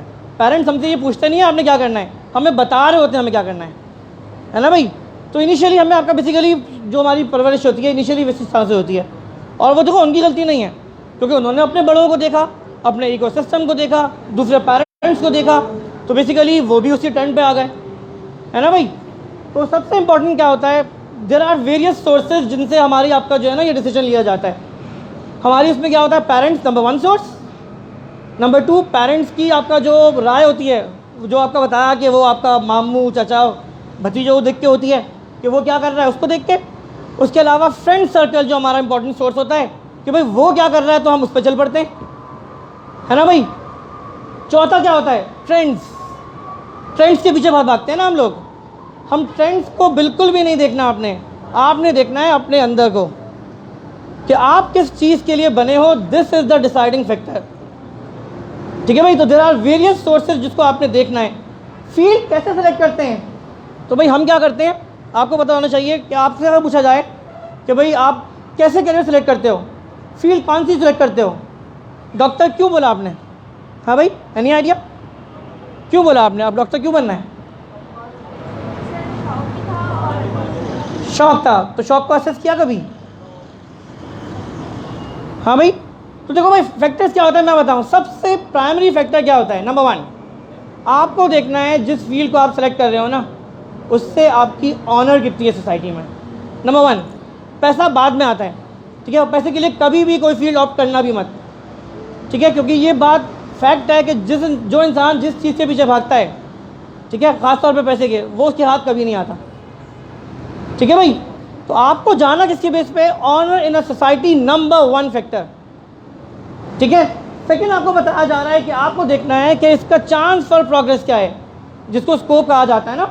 तो हम स्कोप किसको कहते हैं, हम बोलते हैं ना आजकल तो भाई कंप्यूटर का बड़ा स्कोप आया हुआ है ना भाई, हर चीज़ कंप्यूटर की बेस पे होती है। तो यही चीज़ें सर एग्जाम्पल भी आपको दे रहे थे कि स्कोप आपको आज का नहीं देखना, हम चलते हैं शॉर्ट टर्म स्कोप के ऊपर कि आज क्या चीज़ है। मैं आपको बताऊं, मैंने टेलीकॉम भी इसीलिए ली थी। 2007 मुशर्रफ का दौर था और 2007 में पीक पे थी टेलीकॉम सेक्टर।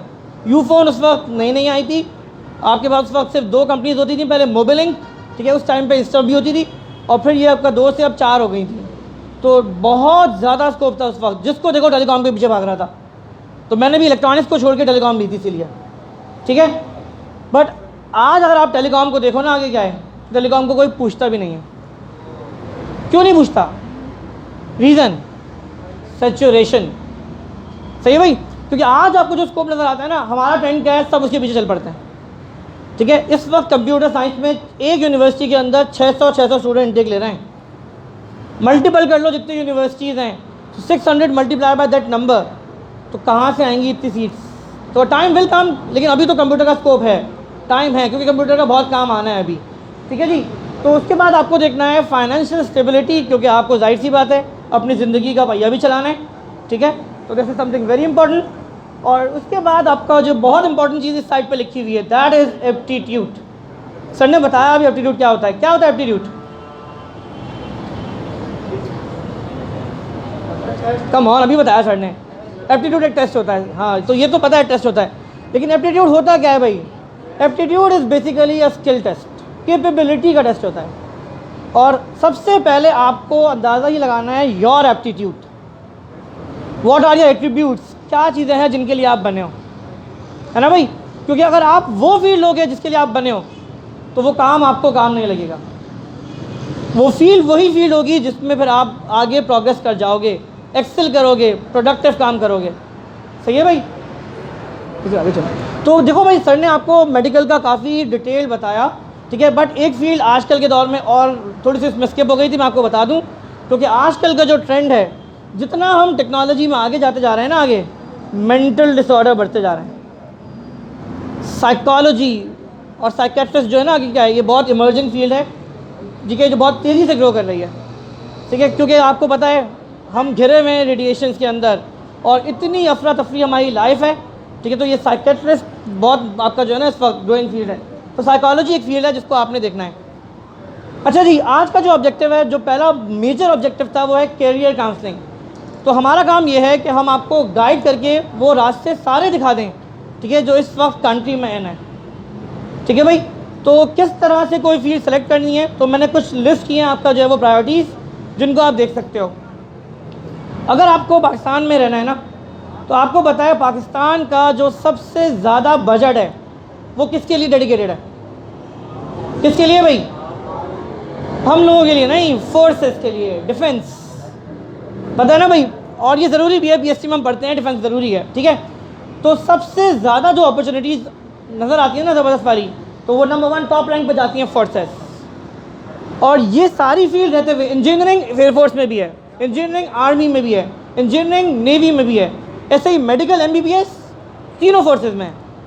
और इनफैक्ट इनकी तो ऐसी पोजीशंस होती हैं कि ये पढ़ने के भी पैसे देते हैं।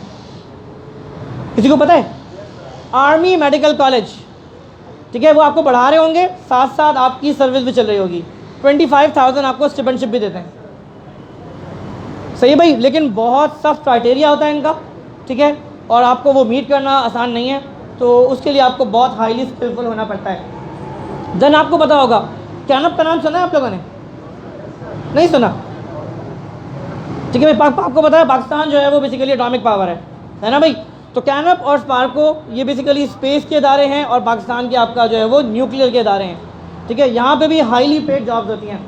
ठीक है, और काफ़ी यहाँ पे बेसिकली आपका डिफेंस रिलेटेड अच्छा काम भी होता है। फिर आ जाती हैं आपकी फील्ड्स, ठीक है, जिसके लिए आप यहाँ पे थोड़ा सा काउंसलिंग के लिए भी बैठे हुए हो। मेडिकल MD कैट होता है, जिसको आप MCAT भी कहते हो, तो D इसमें मिस है, तो मेडिकल डेंटल दोनों के लिए होता है। E कैट होता है, फिर B कैट है, क्योंकि मेडिकल वाले हों चाहे आपका जो है वो इंजीनियरिंग वाले हों, वो कॉमर्स की फील्ड को भी ऑप्ट कर सकते हैं। ठीक है जी, तो BBA साइड पे, मार्केटिंग साइड पे और अकाउंट साइड पे भी आप लोग जा सकते हो। उसके अलावा नीचे वाली फील्ड लिखी हुई है, कोई ज़रूरी नहीं है कि हर कोई इंजीनियर बने, हर कोई डॉक्टर बने। देयर आर सर्टेन फील्ड्स, कुछ लोगों को होता है बहुत किटिंग शिटिंग का शौक, घूमने फिरने का शौक, तो उनके लिए पूरी एक इंडस्ट्री है, that is tourism and hotel management. ठीक है जी, ये पूरी इंडस्ट्री है जिसमें आप बहुत अच्छा काम भी कर सकते हो, दुनिया भी घूम सकते हो। ठीक है जी, आई कर दो। हाँ जी, तो आपको पता होना चाहिए कि देयर आर सर्टेन फील्ड जिनमें आप जा सकते हो। ठीक है, तो ये कुछ क्राइटेरिया भी लिखा हुआ है, क्योंकि फोर्सेज में एज लिमिट भी होती है। सर क्विकली चलें, टाइम कम है। तो यहाँ पे आपको बताया जा रहा है कि आर्मी की भी आपका जो है वो रैंक पोजीशंस होती हैं, 17 to 22 ईयर्स इनका क्राइटेरिया होता है एज लिमिट का। और मिनिमम जो रिक्वायरमेंट होती है ना आगे, अगर आप सेफ साइड पर रहना चाहते हो तो you need to have minimum 65%, जो आप तमाम एयरफोर्स, आर्मी या फिर नेवी के लिए अप्लाई कर सकते हो। ठीक है भाई, ये there are certain field, navy की हैं, एयरफोर्स की हैं, मर्चेंट नेवी होती है, सेलर्स होते हैं, ऐसे ही एयरफोर्स में जीटी पायलट होते हैं, आर्मी के रैंक ऑफिसर्स होते हैं। तो ये फोर्सेस के मुताबिक एक एक बात लिखी हुई है साइड में।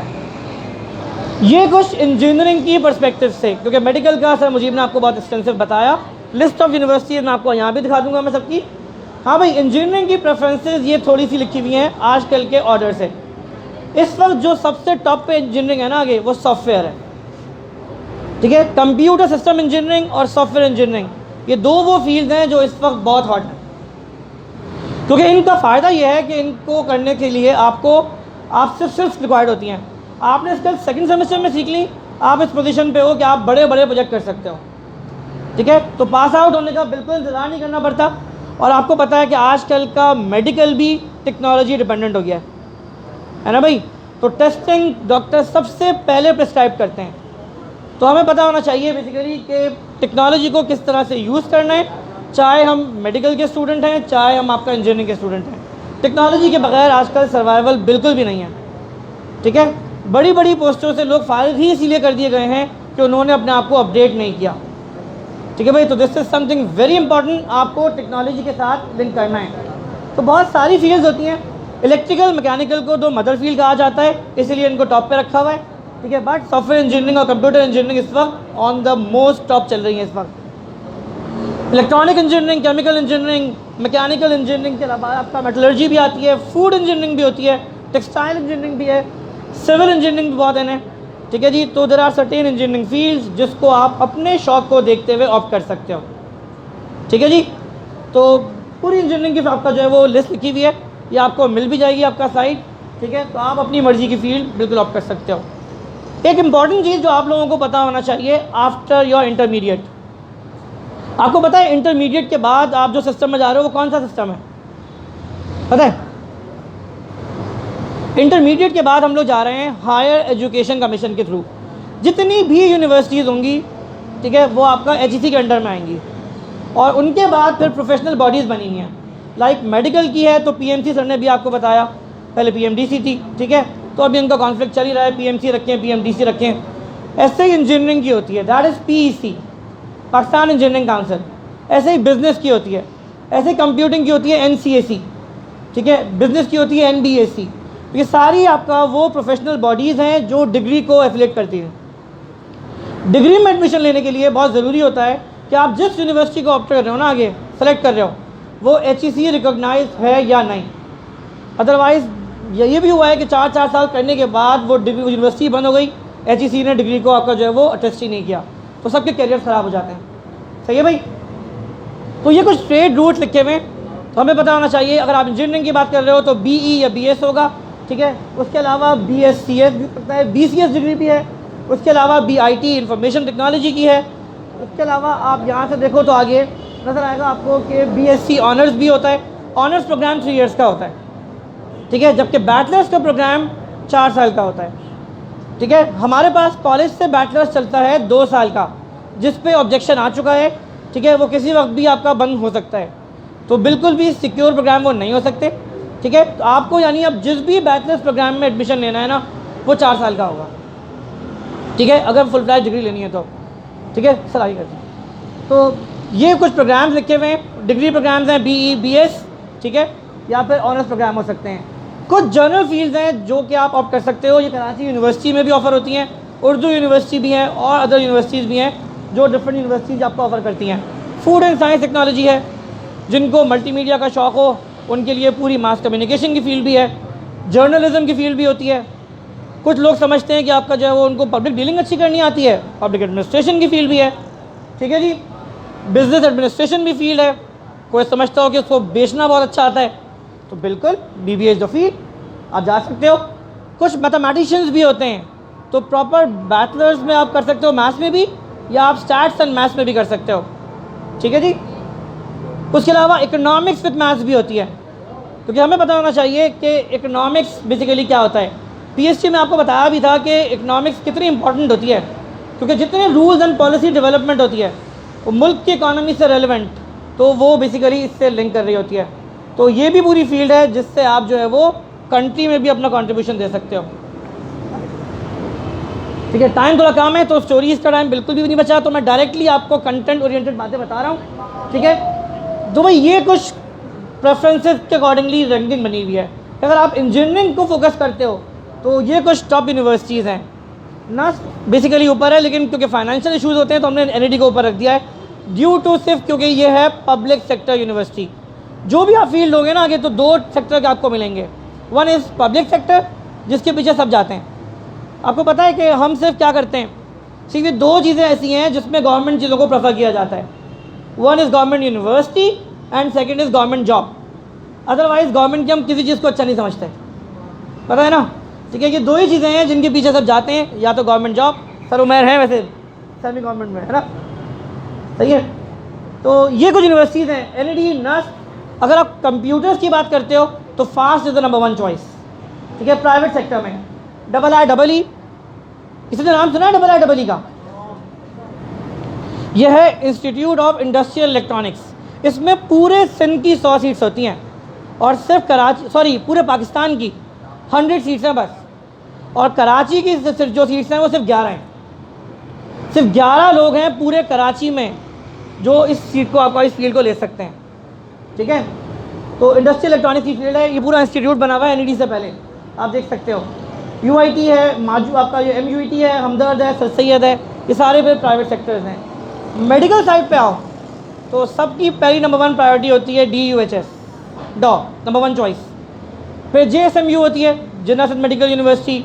फिर आप KMDC को चॉइस करते हो। ठीक है, फिर SMBB है, फिर अब ये लियारी यूनिवर्सिटी भी आ गई है।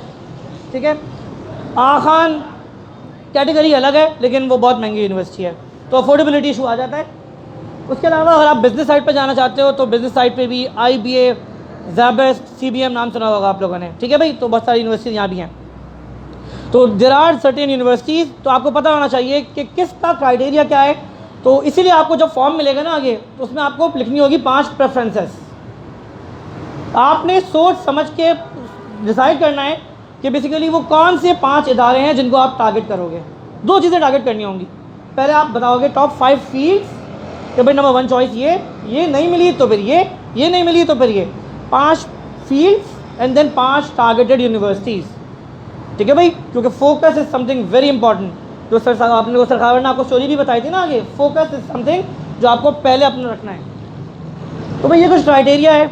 तो अब मसला ये है कि आप किसी भी फील्ड में जाओ, चाहे वो इंजीनियरिंग की हो, चाहे वो मेडिकल की हो, चाहे वो आपका जो है वो बिज़नेस रेलिवेंट हो, सबसे इम्पॉर्टेंट टेस्ट जो वेटेज दिया जाता है वो दिया जाता है एप्टीट्यूड को।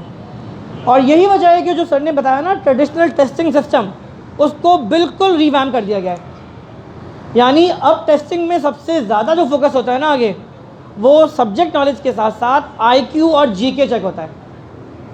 पता है ना IQ क्या चीज़ होती है? इंटेलिजेंस क्योरी जो होती है बेसिकली हैंडलिंग। आपकी इंटेलिजेंस क्या है, सबसे ज़्यादा फोकस उसी को किया जाता है टेस्ट में। तो उन्होंने क्या किया है, सब्जेक्ट को डिटेल में ले जाने से बजाय बेसिक चीज़ों को इंटेलिजेंटली पूछते हैं। और इसीलिए कहा जाता है कि भाई ऑब्जर्वेशन और आपकी जो है वो बेसिकली कंसंट्रेशन और आपकी जो बेसिकली क्विक पिकिंग है वो बहुत ज़्यादा रिक्वायर्ड होती है। तो एप्टीट्यूड इज समथिंग जो कि आपकी स्किल्स बनाएगा। इंटरमीडिएट में तो आप बहुत लर्निंग सिस्टम पे फोकस करते हो ना आगे, एप्टीट्यूड वो सिस्टम होता है जिसमें आपकी कैपेबिलिटीज़ पे काम किया जाता है। ठीक है भाई, तो अब ये सब चीज़ें तो आपको इन डेप्थ बताया जाते रहेंगे टाइम टू टाइम, किस यूनिवर्सिटी का क्राइटेरिया है। ठीक है, कैसे आपको टारगेट करना है उस यूनिवर्सिटी को, क्योंकि डिफरेंट यूनिवर्सिटी का क्राइटेरिया डिफरेंट होता है। ठीक है जी, तो अब क्योंकि टाइम बहुत लिमिटेड है और देयर आर सर्टेन, माशाल्लाह हमने बड़े बड़े दायरे से टीचर्स बुलाए हुए हैं जिनका इंट्रोडक्शन अभी बाकी है। ठीक है, तो सर थोड़ा सा आगे चलिए क्विकली। 60% लिमिटेड ये बेंच मार्क है। अगर आप चाहते हो कि किसी भी अच्छे इदारे में एडमिशन लेना ना, तो 60% तो मिनिमम बेंच मार्क है। आगे चले, आगे सर आगे चले, क्विकली गो थ्रू कर।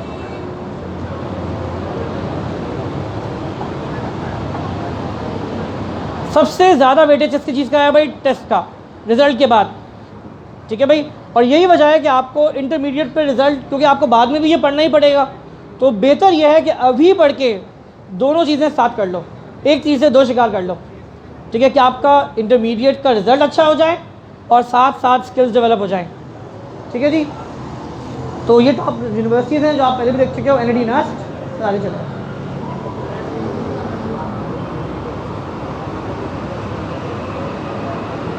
ठीक है जी, तो ये सब बातें आपको बताई जा चुकी हैं कि सेम कॉम्पिटेंट फैकल्टी के साथ हम ये प्रोग्राम यहीं भी ऑफ़र कर रहे हैं। ठीक है, तो अभी फैकल्टी आपके सामने आ रही है। Sir one moment. तो this is doctor Rizwan. Sir please sir के लिए ज़ोर से आपके पास जाओ ताज़ा तालियाँ। सर माशाल्लाह बहुत सीनियर फैकल्टी मेंबर हैं और सिंस 2010 सर आपका बड़े बड़े इदारों में पढ़ा रहे हैं। ठीक है, तो सर आपको थोड़ा सा मज़ीद गाइड भी करेंगे और थोड़ा सा बताएंगे भी कि एप्टीट्यूड की कितनी इंपॉर्टेंस है। तो प्लीज़ थैंक यू सर।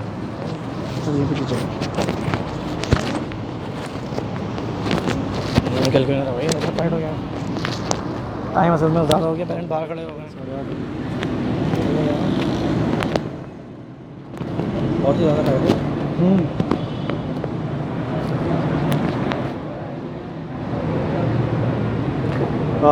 जी अस्सलाम वालेकुम। आवाज़ आ रही है सही?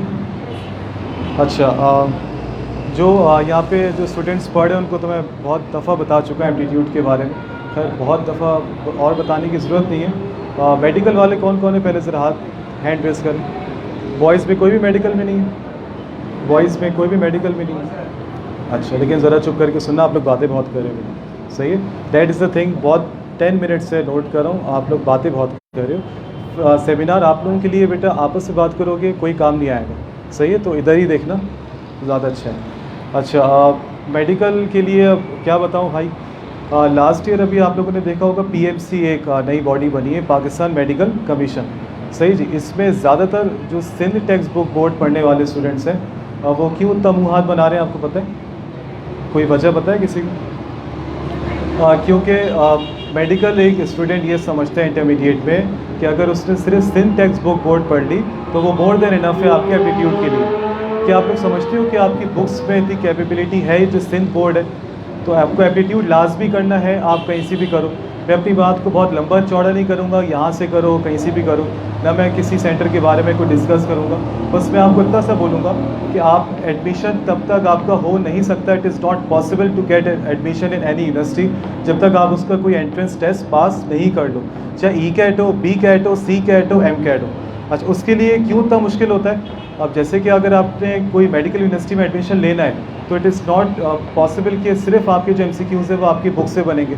आप लोगों को पता है आपकी बुक्स कब की हैं? ब्लैक एंड वाइट पिक्चर्स हैं, इतना ज़्यादा कुछ समझ में आता नहीं है पहली बात। ठीक है जी, तो उसके लिए आपको पंजाब टेक्स्ट बुक बोर्ड, उसके लिए आपको फेडरल की बायो, जो फेडरल की बायो की बुक है आप उसको अपनी बुक से अगर मैच करोगे तो आपको बहुत ज़्यादा डिफरेंस पता चल जाएगा। जो आपका जो MCQs बनते हैं 10 ईयर्स में, 20 ईयर्स में, क्या आप लोग समझ के तो नहीं बैठे हो कि वही MCQs आएंगे? कि अगर मैं कह रहा हूँ कि हार्ट का मसल का नाम क्या है तो सबको पता कार्डिक मसल कहते हैं। तो ये मत समझ के बैठ जाना इतने आसान MCQs आते हैं। MCQs बहुत ट्रिकी होते हैं क्योंकि 80 MCQs आते हैं बायो के कितने आते हैं? 80। उसके बाद सब के बाद में फिजिक्स केमिस्ट्री के सब के बाद में सबसे ज़्यादा किसके आते हैं आपके पास? 80 आते हैं आपके पास बायो के MCQs। और उस 80% में क्राइटेरिया होते हैं 30 to 40%, यानी कि सबसे ज़्यादा 40 या कभी 50% हो जाती है जिसकी कैटेगरी होती है वेरी हार्ड क्वेश्चंस। और अगर आपने अटैम्प्ट कर ली तो आपको इतना ज़्यादा पढ़ना पड़ेगा उसके लिए कि आपकी सोच है। उसके लिए आपको सिंटेक्स बुक बोर्ड, उसके लिए आपको पंजाब, उसके लिए आपको फेडरल, उसके लिए आपको कैम्ब्रिज के बच्चे क्यों इतनी जल्दी पास आउट कर लेते हैं, उनके लिए क्यों पीस ऑफ केक होता है ये M-CAT जो भी है M-CAT E-CAT, क्योंकि उनको स्टार्ट से ग्रूम अप किया जाता है। इट इज़ नॉट बिकॉज कि उनकी कलर्ड बुक्स होती हैं, इट इज़ बिकॉज उनका कॉन्सेप्ट बना हुआ होता है। उनके लिए आपके 10 ईयर्स या 20 ईयर्स के MCQs they are a piece of cake. वो आप लोगों के लिए आप A लेवल्स की अगर बायो की बुक देखो, वो आप मत देखो कि 8,000 की ख़रीदना मत भाई अभी, तो क्या चीज़ है अगर आप उनकी बुक्स देखोगे तो आपको पता चलेगा कि क्या क्या चीज़ है। मैं यहाँ कैम्ब्रिज को प्रमोट करने नहीं आया, मैं सिर्फ ये कह रहा हूँ कि भाई आपको एप्टीट्यूड टेस्ट पास करने के लिए, स्पेशली मेडिकल MD-CAT पास करने के लिए आप लोगों को MCQs को सही से पढ़ना है ना। वो बुक रीड करके आ सकता है, उसके लिए आपको पास पेपर्स यानी कि MCQs देखने हैं। और MCQs ट्रस्ट मी अब जो PMC का जो बीच में आ गया रोल, इतने आसान नहीं आएंगे।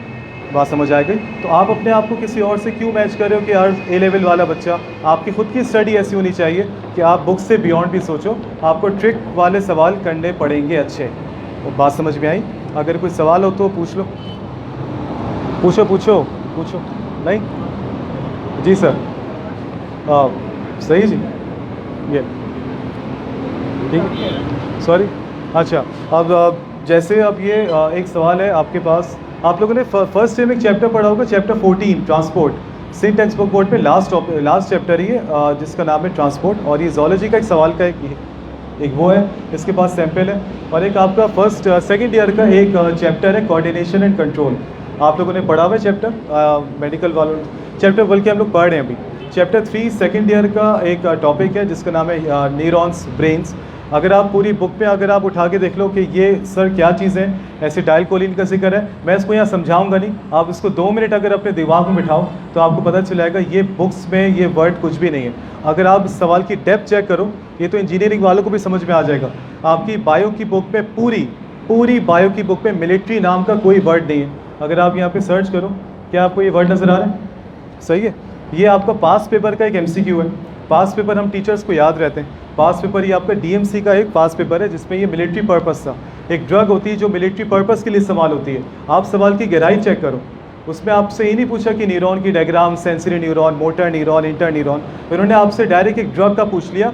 अभी सबसे ज़्यादा फेल हुए सिंध के बच्चे, क्योंकि अभी जो टेस्ट हुआ है उसमें फेडरल वाले बोर्ड के जो पढ़ने वाले स्टूडेंट्स थे, चाहे वो ECAT वाले क्यों ना हो, वो ज़्यादा कामयाब इसलिए थे क्योंकि उनकी बायो की बुक में या उनके सब्जेक्ट में डेप्थ बहुत है। हमारी बायो की बुक्स में मिस्टेक्स बहुत हैं, तो मैं अपडेट तो मैं कुछ बोलूँगा ही नहीं, तो आप चेक करो, इन्होंने ड्रग का डायरेक्ट पूछ लिया। इसी तरह अगर आप ये वाला सवाल चेक करो, आपकी बुक में चैप्टर है, left side of the page पे फर्स्ट हेडिंग है चैप्टर 14 हार्ट में, कि वो जो हार्ट का जो मसल है, ऐसे नोड होता है, पेस मेकर है, लेकिन यहाँ पे इन्होंने सीक्वेंस पूछे। तो आपकी MCAT में कुछ सवाल आते हैं डायग्रामेटिक, कौन से आते हैं? आपको डायग्राम दी भी होगी, आपको उसकी सिर्फ लेबलिंग बतानी होगी, लेकिन वो लेबलिंग आपको बहुत गौर से करनी होती है क्योंकि कमोबेश वो आपको बहुत ज़्यादा पिन पॉइंट करके बताते हैं, तो आपको अपनी नज़रें ज़रा शार्प रखनी है। आपको जो चीज़ लग रही है आपको उसमें देखना पड़ेगा कि हाँ यार ये लेबलिंग वहीं जा रही है कि नहीं। जैसे आपको PMC ने एक चैप्टर है सेल साइकिल जिसमें माइटोसिस और मियोसिस है, तो वो एक्सक्लूड कर दिया है, वो भी नहीं है। आखिरी के 3-4 चैप्टर्स हटा दिए। फर्स्ट ईयर में से इंट्रोडक्शन टू बायोलॉजी का चैप्टर डिडक्ट हो गया, बड़ा आसान है उनका, खैर उस पर कुछ आता भी नहीं था वैसे भी। बात समझ में आई? तो ये देखो एक सवाल है जिसमें सीक्वेंस है, कहने को देखने को बहुत आसान लग रहा है, ऐसे नोट के बाद AV नोट आता है, लेकिन आपको फंसाया जाएगा चूज़ द बेस्ट देके। MCAT में याद रख लेना बेटा, मैं अपने सिर्फ सब्जेक्ट की बात करूँगा जितना मेरा एक्सपीरियंस है। आप लोगों को MCQ और चूज़ द बेस्ट का फ़र्क पता है? हाँ भाई, MCQ में 4 ऑप्शंस, चूज़ द बेस्ट में भी 4, MCQ में 4 में से 3 गलत 1 सही, चूज़ द बेस्ट में चारों सही को 1 बेस्ट। तो कभी कभार आपके MCAT में, सिर्फ बायो का बता रहा हूँ भाई, मुझे और किसी का नहीं पता फिजिक्स केमिस्ट्री का, आपके MCAT पे बायो में आपके चूज़ द बेस्ट से भी आपको फंसाया जाएगा। वो ये सोच के मत बैठ जाना क्योंकि मैं बहुत चीटी स्टूडेंट हूँ, मैट्रिक में 90% आए थे। ओवर कॉन्फिडेंस आपको बहुत बुरी तरह गिराता है पूरी ज़िंदगी में, चाहे आप चिंची रिक्शा के ड्राइवर हो, चाहे आप डॉक्टर हो। सिंपल सी बात, ओवर कॉन्फिडेंस नहीं करना। नहीं सर मैं कर लूँगी, बुक पढ़ लूँगी, आप मुझे बुक्स के नाम बता दें, मैं बुक्स पढ़ लूँगी। अगर बुक्स पढ़ के कर लेते तो कोचिंग क्यों खोला सर आपने? सही है, अपना बहुत ख्याल रखिएगा, अल्लाह हाफ़िज़।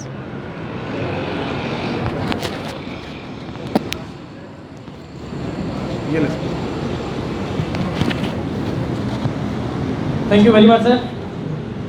अब आ रहे हैं सर अब्दुल बासित सर, भी माशाल्लाह बड़े क्वालिफाइड फैकल्टी मेंबर हैं और बड़े बड़े इंस्टीट्यूट्स में कराची के इस वक्त पढ़ा रहे हैं, तो सर से हमने टाइम दिया, thank you so much sir.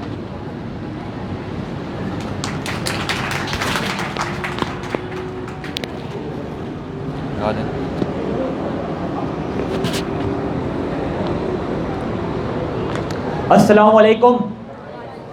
आवाज़ जो है वो सबकी आनी चाहिए, जो मैं सवाल पूछता जाऊं, क्योंकि तुम लोग काफ़ी देर से बैठे हुए हो, अब तुम लोग की बैटरी जो है वो डाउन होना शुरू हो गई है, ठीक है। तो मैं जो है वो, जैसे कि तुम्हें यहाँ पर नज़र आ रहा होगा, केमिस्ट्री का टीचर हूँ, पिछले 5 साल से इन डिफरेंट इंस्टीट्यूट में पढ़ा रहा हूँ, ठीक है, और यहाँ पर एप्टीट्यूड के हवाले से हाजिर हुआ हूँ। तो बेसिकली केमिस्ट्री के हवाले से जब भी बात की जाती है तो ख़ास तौर पे इंटरमीडिएट के जो स्टूडेंट्स हैं वो केमिस्ट्री में अक्सर परेशान होते हैं, ठीक है। अक्सर उनको, ख़ास तौर पे इंजीनियरिंग के स्टूडेंट, वो केमिस्ट्री में जो है वो काफ़ी जो है वो डिफ़िकल्टीज फेस कर रहे होते हैं, क्योंकि उन्होंने कभी ऐसा सोचा नहीं होता है कि हमें सेकंड ईयर में ऑर्गेनिक और इनऑर्गेनिक केमिस्ट्री भी पढ़नी पड़ेगी, ठीक है। तो यहाँ पर केमिस्ट्री को आसान करने के लिए और केमिस्ट्री के ट्रिक्स को बताने के लिए जो एप्टीट्यूड शुरू करवाया जा रहा है तुम्हारे कोचिंग में, इसको बताने से पहले सबसे पहले मुझे तो तुम सारे ये बताओ इतने सारे टीचर से सुनने के बाद कि व्हाट इज एप्टीट्यूड। एप्टीट्यूड हम किसको कहते हैं? What is aptitude? हाँ भाई लास्ट वन, एप्टीट्यूड किसको कहते हैं? अभी टीचर्स जो हैं वो बता कर गए हैं व्हाट इज एप्टीट्यूड। एमसीक्यूज को कहते हैं। देखो भाई एप्टीट्यूड जो है, aptitude is nothing but it is the natural abilities जो तुम्हारे अंदर अल्लाह ताला ने रख दी है। एप्टीट्यूड क्या चीज़ है? एप्टीट्यूड जो है वो नेचुरल एबिलिटीज़ है जो तुम्हारे अंदर बिल्टन कर दी गई है। समझ आ रही है बात? एप्टीट्यूड क्या है? नेचुरल एबिलिटीज़ का नाम है। अब इन नेचुरल एबिलिटीज़ को यूटिलाइज करके तुम कुछ भी परफॉर्म कर सकते हो, तुम कोई भी काम कर सकते हो। यहाँ पर जो एप्टीट्यूड का, जिस एप्टीट्यूड के बारे में तुम्हें बताया जा रहा है, इस एप्टीट्यूड का मतलब ये है कि उन नेचुरल एबिलिटीज़ जो नर्सरी क्लास से लेकर 12 तक तुम लोगों ने पढ़ी हैं, उन तमाम नेचुरल एबिलिटीज़ को तुम यूज़ करोगे कौन से टेस्ट में? एप्टीट्यूड टेस्ट में। समझ आ रही है बात? अब ये जो एप्टीट्यूड हैं ये तमाम के तमाम वो नेचुरल एबिलिटीज़ होंगी जो तुम यूज़ करोगे कहाँ पे? अपने एप्टीट्यूड टेस्ट में। ठीक है, ये जो नेचुरल एबिलिटीज़ हैं, जो मैं एप्टीट्यूड जिसको कह रहा हूँ, ये जो नेचुरल एबिलिटीज़ हैं बेसिकली ये 4 चीज़ों से मिलकर बनी हैं। ये जो नेचुरल एबिलिटीज़ हैं ये कितनी चीज़ों से मिलकर बनी होती हैं, या कितनी चीज़ें हमें इस्तेमाल करनी होती हैं? 4 थिंग जो है वो हमें इस्तेमाल करनी होती हैं जिससे हम किसको टेस्ट कर सकते हैं? अपने नेचुरल एबिलिटीज़ को टेस्ट कर सकते हैं, जिसको हम क्या कह रहे होते हैं? Aptitude test. नंबर 1, वो तमाम की तमाम इन्फॉर्मेशन जो तुमने रट्टा लगाया है नर्सरी से लेकर 12 तक, वो तमाम की तमाम इन्फॉर्मेशन जो है उसको तुम अपनी नेचुरल एबिलिटीज़ के तौर पर यूज़ कर सकते हो। सेकंड थिंग, जो टेक्निक जो है वो इन्फॉर्मेशन के बाद वो टेक्निक है, वो टेक्निक, वो फार्मूलाज, वो मेथड जो तुमने डिफरेंट फिजिक्स, केमिस्ट्री और मैथमेटिक्स की बुक्स में पढ़े होंगे, उन टेक्निक्स को यूज़ करके तुम अगेन अपने आप को क्या करोगे? टेस्ट करोगे, जिसको हम क्या कह रहे होते हैं? Aptitude test. तो 2 चीज़ें हो गई, number 1 information, number 2 technique, number 3 जो है वो लॉजिक्स जो नेचुरल एबिलिटीज़ में तुम्हारी आ रही होती है। लॉजिक्स हम किसको कहते हैं? कुछ सवाल ऐसे होते हैं, कुछ एमसीक्यूज ऐसे होते हैं जो तुम टेक्निक और अपने रट्टे के बुनियाद पर सॉल्व नहीं कर सकते। किसी फॉर्मूले से वो एमसीक्यू सॉल्व नहीं होगा, किसी मेथड से वो एमसीक्यू सॉल्व नहीं होगा, बल्कि सिंपल और बेसिक नॉलेज जो तुम्हारी इंटेलिजेंस है उसको यूज़ करके, अपनी लॉजिक को इस्तेमाल करके तुम उस एमसीक्यूज़ को क्या कर रहे होते हो? सॉल्व कर रहे होते हो। और 4th वन जो नेचुरल एबिलिटीज़ का पार्ट है वो है कैलकुलेशन। जितनी भी चीज़ें तुम परफॉर्म करते हो, चाहे वो फिजिक्स में हो या फिर केमिस्ट्री में हो, वो क्या होती हैं? कैलकुलेशन होती है, जिसको कैलकुलेट करके तुम एमसीक्यूज़ को क्या कर रहे होते हो? सॉल्व कर रहे हो। तो ये 4 चीज़ों का नाम बेसिकली क्या है? एप्टीट्यूड। अपनी इंफॉर्मेशन का टेस्ट, अपनी टेक्निक का टेस्ट, अपनी लॉजिक्स का टेस्ट, और कैलकुलेशन तुम कितनी अच्छी तरह से करते हो उसका टेस्ट करोगे। तो एप्टीट्यूड बेसिकली क्या है? एप्टीट्यूड जो है वो नेचुरल एबिलिटीज़ का नाम है जिसको तुम लोगों ने जाकर टेस्ट करवाना है इस एप्टीट्यूड टेस्ट में। ठीक है, अब जैसा बायोलॉजी के डॉक्टर रिजवान साहब जो हैं ये बता रहे थे कि पीएमसी जो है उसकी जो सिलेबस है वो चेंज है होता है, और पीएमसी का जो क्वेश्चन आते हैं तुम्हारे पेपर में उसमें बहुत सारे ऐसे क्वेश्चन होते हैं जो सिंध बोर्ड की बुक में मौजूद नहीं है। बहुत सारे ऐसे क्वेश्चंस होंगे जो फेडरल बोर्ड की बुक में होंगे, और बहुत सारे ऐसे क्वेश्चंस होंगे जो पंजाब बोर्ड की बुक से भी आते हैं, और पंजाब बोर्ड बुक वालों को या फेडरल बोर्ड वालों को ज़्यादा आसान होता है इस तरह के एमसीक्यूज़ को सॉल्व करना। सिमिलरली जो ई कैट के स्टूडेंट, जो ई कैट करना चाहते हैं, इंजीनियरिंग के स्टूडेंट्स हैं, उनके लिए जब वो सर ने बताया, जो डिफेंस में जब तुम जाते हो, एयरफोर्स में, मेरा जो कॉलेज है वो भी तुम्हें नज़र आ रहा होगा, वो पाकिस्तान एयरफोर्स का जो है वो फ़ज़ाइया डिग्री कॉलेज है जहाँ मैं पढ़ा रहा होता हूँ। ठीक है, वहाँ पर डिफेंस में जब लोग जा रहे होते हैं तो जो डिफेंस में भी जाने के लिए ज़्यादातर जो उनका टेस्ट होता है वो इंटेलिजेंस होता है, या फिर उनका जो टेस्ट है वो फेडरल बोर्ड और पंजाब बोर्ड से होता है। सिंध बोर्ड से इतना ज़्यादा टेस्ट नहीं आता। सो पार्को की तरफ चले जाओ, पाकिस्तान एयरफोर्स की तरफ चले जाओ, नेवी में जाओ या फिर आर्मी में जाओ या फिर दूसरे डिफेंस के दायरे में जाओ, तमाम जगहों पर जो टेस्ट का क्राइटेरिया है वो ज़्यादा फेडरल और पंजाब बोर्ड से होता है, सिंध बोर्ड से कम होता है। तो पीएमसी ने जो तुम्हारे पेपर बनाए हैं उसके 200 एमसीक्यूज़ हैं, जिसमें से सर ने बताया कि 80 मार्क्स के जो हैं वो बायोलॉजी के एमसीक्यूज़ होंगे, और बायोलॉजी के बाद सबसे ज़्यादा जो मार्क्स होते हैं पीएमसी के टेस्ट में, एमडी कैट के टेस्ट में, वो केमिस्ट्री के होते हैं। 60 मार्क्स होते हैं केमिस्ट्री के आउट ऑफ 200, यानी ऑलमोस्ट 30% जो है वो केमिस्ट्री तुम्हारे टेस्ट में कंट्रीब्यूट करती है। समझ आ रही? बट 30% जो है वो किसका फैक्टर होता है? केमिस्ट्री का फैक्टर होता है, जो तुम्हारे टेस्ट के मार्क्स को ऊपर भी कर सकता है और नीचे भी कर सकता है। समझ आ रही बात? तो जो केमिस्ट्री है, इस केमिस्ट्री को तुम्हें बहुत ज़्यादा इंपॉर्टेंट देना होगा, क्योंकि अगेन सर वाली बात जो सर रिजवान ने कही कि तुम्हारे जो बुक है उसमें बहुत सारे ऐसे क्वेश्चंस मौजूद हैं केमिस्ट्री में भी जो गलत हैं।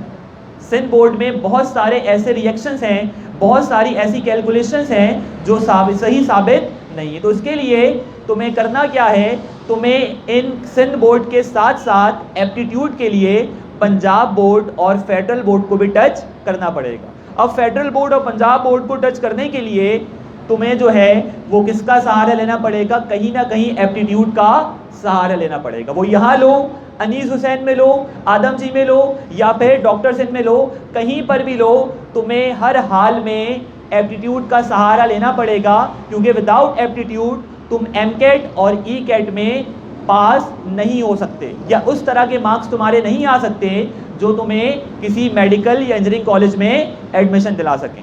ठीक है, तो यहाँ पर जो मैं केमिस्ट्री की बात कर रहा था, 60 मार्क्स का जो है वो एमडी कैट में आउट ऑफ 200 पेपर होता है। इस 60 मार्क्स को जो मैं बता रहा हूँ, इस 200 एमसीक्यूज़ में से तुम्हें जो टाइम दिया जाता है वो 120 मिनट्स का दिया जाता है। 120 मिनट्स में तुम्हें कितने एमसीक्यूज़ करने होते हैं? 200 एमसीक्यूज़ करने होते हैं। समझ आ रही है बात? इसका मतलब ये हुआ कि एक एमसीक्यूज़ के लिए तुम्हें कितना टाइम दिया जाएगा? एक एमसीक्यूज़ के लिए तुम्हें जस्ट 45 सेकंड दिए जाएंगे। समझ आ रही बात? सिर्फ और सिर्फ तुम्हारे पास 45 सेकंड होते हैं एक एमसीक्यूज़ को सॉल्व करने के लिए, और अगर इस 45 सेकंड में तुम एक एमसीक्यूज़ को सॉल्व कर सकते हो तो बता दो तुम्हें एप्टीट्यूड लेने की कोई ज़रूरत नहीं है। और अगर 45 सेकंड में तुम तमाम की तमाम कैलकुलेशन, तमाम के तमाम फार्मूलाज यूज़ नहीं कर सकते, तो हर हाल में तुम्हें किसको लेने की ज़रूरत है? एप्टीट्यूड को लेने की ज़रूरत है। समझ आ रही बात? बहुत सारे ऐसे क्वेश्चंस हैं जिनके पीछे बहुत सारी बैकग्राउंड जो है वो कैलकुलेशन है, बहुत सारे ऐसे फार्मूलाज हैं जो तुमने इंटरमीडिएट में किए तो हैं, लेकिन उसको सॉल्व करने के लिए कम से कम तुम्हें 5 से 10 मिनट चाहिए। लेकिन जब पेपर एप्टीट्यूड में जाओगे तो एप्टीट्यूड में तुम्हें एक एमसीक्यूज़ के लिए कितना टाइम दिया जाएगा?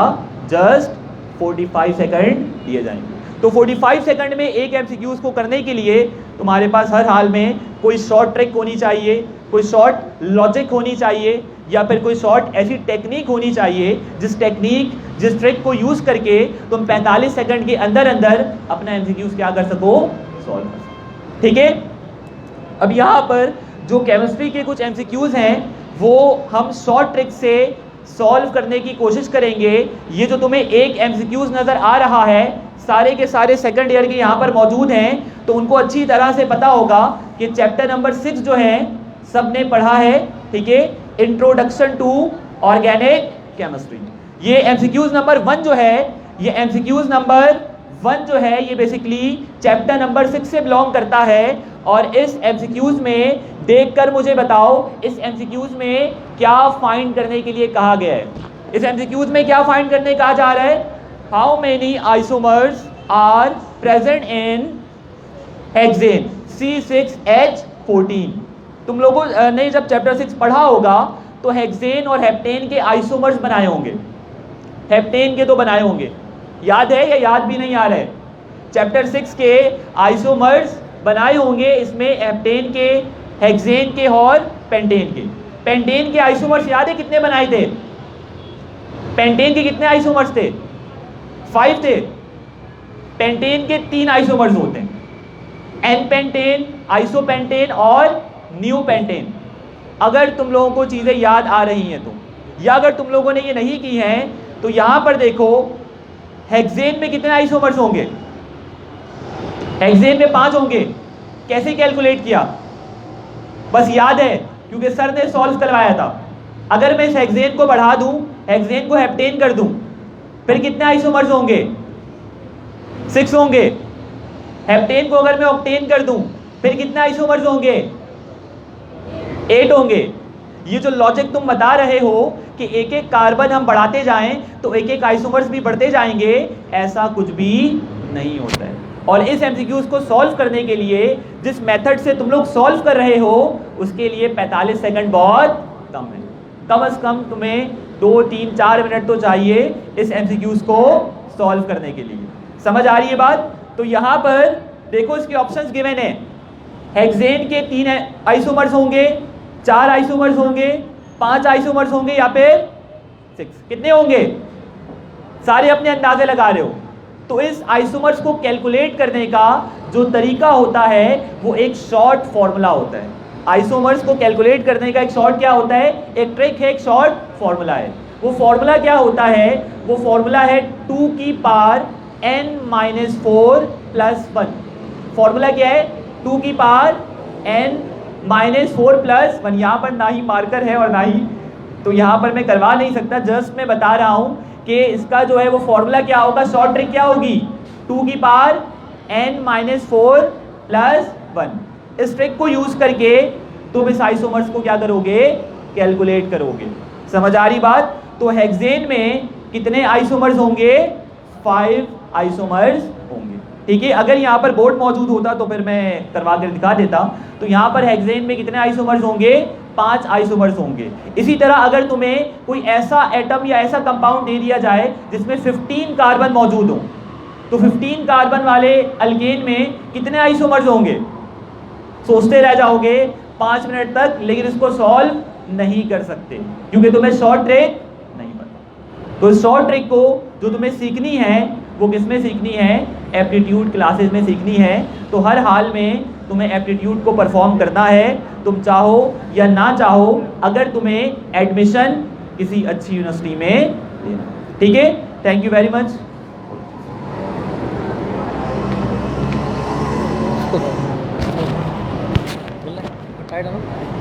ये लें। Thank you very much sir. अच्छा जी, जैसे सर ने बताया अभी डिफरेंट बोर्ड्स का ना, तो मैं आपको बता दूं कि अल्टीमेटली जिस बोर्ड से हम बिलोंग करते हैं ना आगे, उसका रिज़ल्ट कुछ अच्छा माना नहीं जाता। और ये सिर्फ कहने की बात नहीं है, प्रैक्टिकली प्रूव है बात। इस बार जो NED का टेस्ट हुआ है, क्योंकि हमारा बेसिकली सिस्टम में इंटरेक्शन है, पता है हमें, तो NED का जो एप्टीट्यूड टेस्ट हुआ उसमें डिफरेंट बोर्ड्स के बच्चे थे। खान बोर्ड के थे, O लेवल्स के थे, हमारे सिंध बोर्ड के थे, फेडरल के थे, उसके अलावा इंटीरियर सिंध के थे, हैदराबाद बोर्ड, लाड़काना बोर्ड, मीरपुर ख़ास बोर्ड। तो can you believe, can you gas कि किस बोर्ड ने पोजीशन ली होगी? NED के टेस्ट में सबसे हाईएस्ट स्कोर किसने किया होगा? कौन से बोर्ड ने? O लेवल्स ने, खान बोर्ड ने, सिंध बोर्ड ने, हैदराबाद बोर्ड ने, पंजाब बोर्ड ने, किसने किया होगा? तो भाई हम लोगों की एक्सपेक्टेशन थी कि O लेवल्स वाले करेंगे, ठीक है। लेकिन जो हाईएस्ट पोजीशन आपका आई ना, तो 100 में से 82.3% स्कोर किया था खान बोर्ड के बच्चे ने इस बार जो हुआ। और जो सेकंड नंबर पे आए वो O लेवल्स के बच्चे थे जो हाईएस्ट अचीव कर गए थे, उनकी थी 79.5।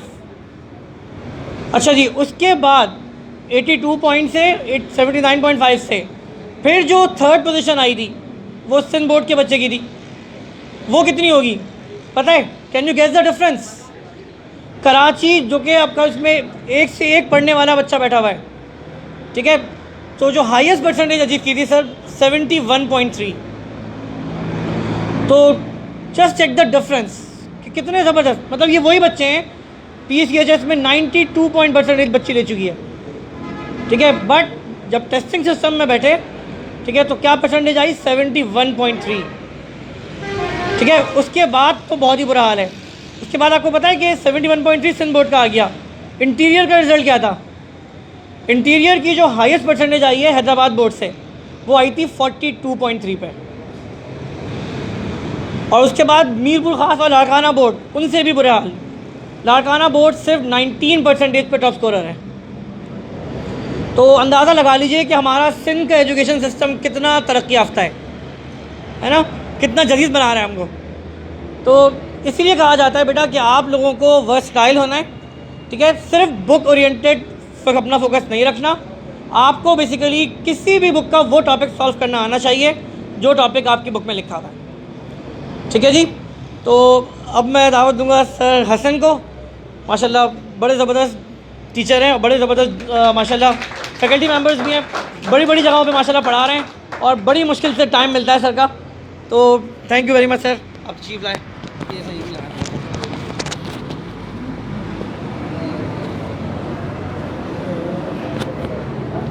अस्सलाम वालेकुम, मेरा नाम सैयद हसन है और मैं कराची के डिफरेंट इंस्टीट्यूट के अंदर जो है मैथमेटिक्स पढ़ाता हूँ।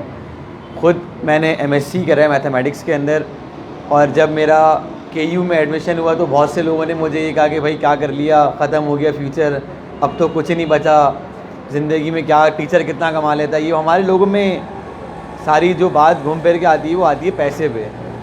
भाई कितना पैसा कमा ले रहा है टीचर, 15,000 रुपये, 20,000 रुपये, बस इस सारा क्या कमाएगा एक टीचर।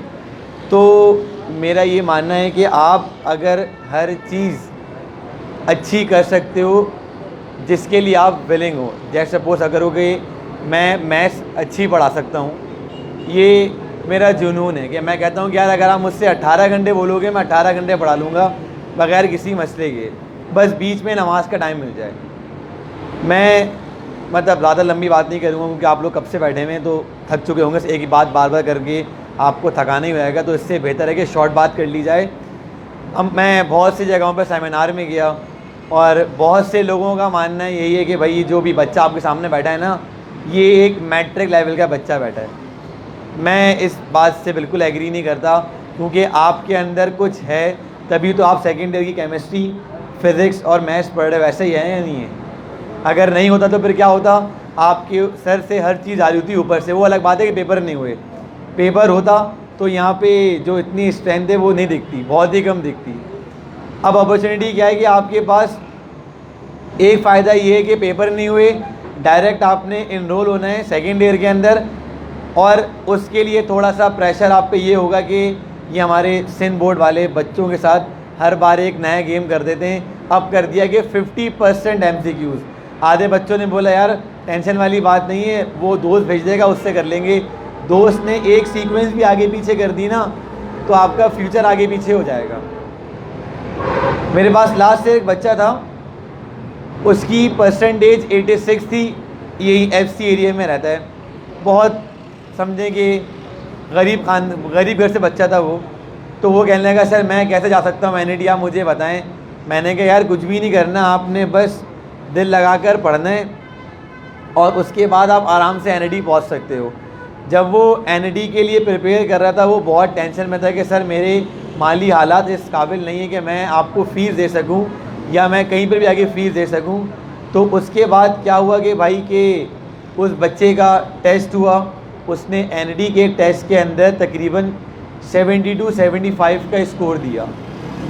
क्यों? क्योंकि उसके अंदर ये बात थी कि यार मुझे NIT जाना है और मैं NIT जाकर रहूँगा। और देखें आज माशाल्लाह वो NIT से मैकेनिकल पढ़ रहे हैं। तो ये बात आपके जहन में अगर है कि यार हम बग़ैर एप्टीट्यूड टेस्ट के बहुत तीर मार लेंगे या हम बहुत कुछ कर सकते हैं, तो ये आपकी गलत सोच है।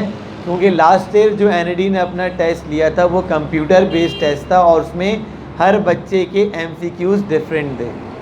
अगर ये सोच के जा रहे हैं वहाँ पर उससे पूछ के कर लेंगे या इससे पूछ के कर लेंगे और हमारा काम हो जाएगा, मेंटालिटी होती है हमारे बच्चे की। मेंटालिटी यही है कि यार उससे पूछ के कर लेंगे या ये हो जाएगा वो हो जाएगा।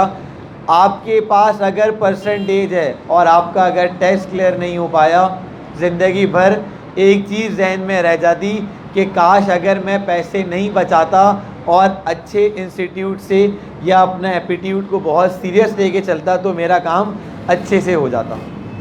तो मैं उम्मीद करूँगा कि आप भरपूर एडमिशन या आप डेमो जो भी आपको यहाँ पे दिया जाएगा आप उस पर ज़रूर रहेंगे और हमारी पूरी कोशिश होगी कि आपको बेस्ट से बेस्ट दिया जाए ताकि आपकी जो अचीवमेंट है वो आपको आराम से मिल जाए। किसी को कोई सवाल पूछना है तो वो बिल्कुल पूछ सकता है। Thank you so much.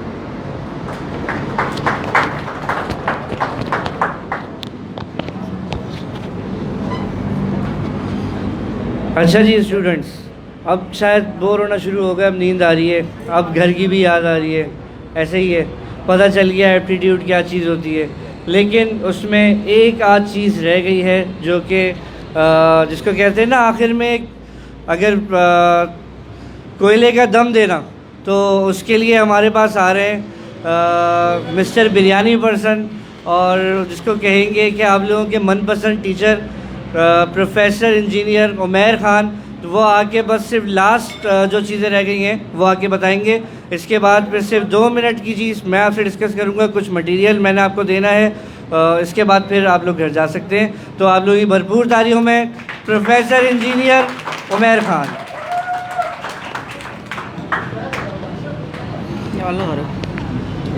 ये वाले फेसबुक लाइव चल रहा है इस पर। अच्छा भाई, अस्सलाम वालेकुम, कैसे हैं भाई? खैरियत से आप लोग? अच्छा भाई, ज़्यादा टाइम नहीं लूँगा क्योंकि आप लोग बहुत बोर हो गए होंगे। कुछ डिस्कशन आपसे करूँगा जो कि एप्टीट्यूड के हवाले से है, जो कि देखें काउंसलिंग सेशन तो सर सुहेब ने माशाल्लाह से, सर मुजीब ने बहुत अच्छा तरीके से आप लोग गाइड कर दिया कि काउंसलिंग क्या होती है और किस डोमेन में आपको जाना है, किस फील्ड में आगे आपको अच्छा आपका शौक़ है, वो सारा हो जाएगा। ठीक है, सर मुजीब ने भी शुरू में कहा था ना कि मेरा सर मेरा कंपैरिजन नहीं है, लेकिन बहुत कंपैरिजन है भाई। वो मिलीग्राम में, मैं केजी में हूँ, बहुत फ़र्क है, तो कंपैरिजन नहीं है, ऐसी बात ही।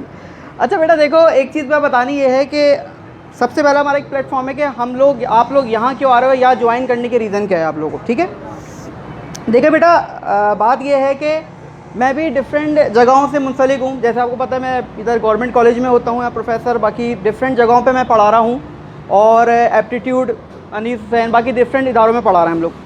हमारे साथ मल्टीपल टीचर्स होते हैं। देखिए रीज़न ये कि यहाँ लेने का ही आप लोगों को रीज़न क्यों कि सर हम यहाँ क्यों ज्वाइन करते हैं। बेटा देखो, हमारे पास जो अल्हम्दुलिल्लाह हमारी जो फैकल्टी है, अभी सब माशाल्लाह से हमारे टीचर्स आप लोगों से एक्सपीरियंस शेयर किया है, प्रोफेशनल फैकल्टी है, प्रोफेशनल काउंसलर हैं, और बाकायदा मुख्तलिफ जगहों पे बड़े बड़े इदारों में पढ़ा रहे हैं। वही हमारी टीम है जो कि आपको, जो आप दूसरी जगहों पे जाते हो वही टीम हमारी यहाँ है कि जो कि दूसरी इन्हीं इदारों में पढ़ा रही है, वही हम लोग यहाँ पढ़ा रहे हैं आप लोगों को। ठीक है, और बाकी बहुत सारी चीज़ें आप लोग एनवायरनमेंट के हवाले से जानते हो, और बाकी दूसरी चीज़ के हवाले से जानते हो कि आप लोगों से किस तरह हम लोग का एक पॉजिटिव रिलेशन रहता है। आप लोगों को जब भी कोई ज़रूरत होती है हम लोग सब गाइड करते हैं, सर सुहेब, सर जुबैर, हर तरह से आपको कोई भी मसला होता है वो आपसे डिस्कस आप लोग करते हो, आप लोगों को उसकी प्रॉब्लम सॉल्व करते हैं। देखो बेटा, एप्टीट्यूड अभी आपको सर बासित ने एक बताया था, सर बासित भी हमारे दोस्त हैं, अनीस हुसैन में मेरे साथ होते हैं वो, तो उन्होंने एक चीज़ आप लोगों को बताई कि एप्टीट्यूड ज़रूरी क्यों है। बहुत सारे लोगों का ये पूछना होता है, अक्सर स्टूडेंट का सवाल आता है मेरे पास, कॉलेजेस में पूछती हैं स्टूडेंट कि सर आप हमें बुक्स बता दें, हम कौन सी बुक को लेके पढ़ें और इससे हम एप्टीट्यूड क्लियर कर लें। बेटा अगर सिर्फ बुक्स को ही लेके एप्टीट्यूड पढ़ना होता तो यहाँ हर बच्चा डॉक्टर होता, हर बच्चा इंजीनियर होता, यानी कोई मसला ही नहीं होता। फिर तो ऐसा तो नहीं है ना।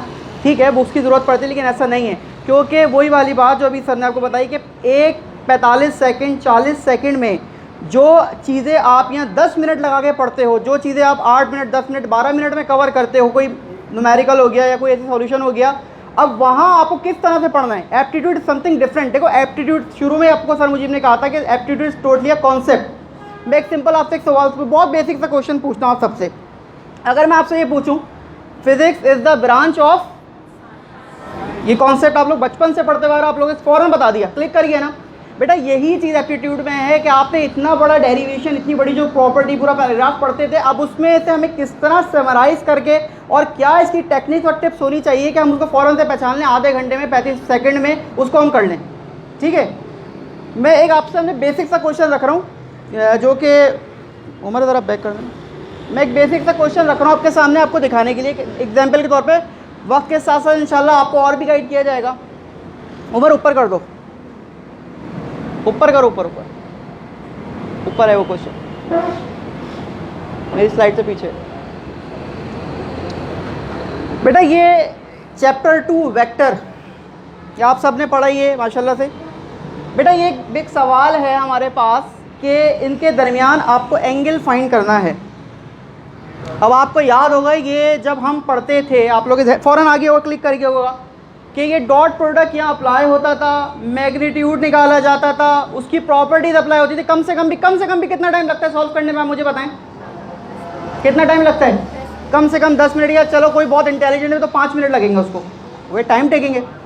अब यही चीज़ आप एप्टीट्यूड में करोगे तो आप तो परेशान हो गए, सर 5 मिनट में तो हम कर नहीं सकते, 7 मिनट में कर नहीं सकते, कैसे करेंगे, आपका टाइम ही नहीं एप्टीट्यूड में। तो ऐसी ट्रिक्स और टेक्निक्स हमें इस्तेमाल करनी पड़ती है। अब इसका आंसर अगर आप कैलकुलेशन घर जाके करिएगा, अगर इसका कैलकुलेशन में इसका आंसर बता रहे हैं, इसका आंसर 0 है। अब ये 0 आप बोलेंगे सर आपको कैसे पता? बेटा जब भी याद रखना, किसी एक मिसाल आपको से मैं आज एक दे रहा हूँ कि इसका जब भी याद रखो, हमने ऐसी ट्रिक टेक्निक्स बनाई हैं, ये कोई स्टैंडर्ड टेक्निक्स नहीं है। अब आप बोलेंगे सर ये टेक्निक्स हमें इंटर में आप क्यों नहीं पढ़ाते? बेटा इंटर में इसलिए नहीं पढ़ाते, वहाँ ये क्रॉस हो जाएंगी, क्योंकि वहाँ ये क्राइटेरिया नहीं है, आपको सोल्यूशन करके दिखाना पड़ता है। लेकिन यहाँ एप्टीट्यूड में तो खाली आपको टिक करना है। तो बेटा देखो, जब भी हमारे पास सेकंड वाला मल्टीपल हो जाएगा, सेकंड वाला जो है उसके डबल हो जाएगा, उसके यूनिट फैक्टर्स के डबल हो जाएगा। देखो आई के साथ नेक्स्ट वाले में बी क्या हो गया? 2 हो गया, जे के साथ 2 हो गया, 2 के साथ क्या हो गया? 4।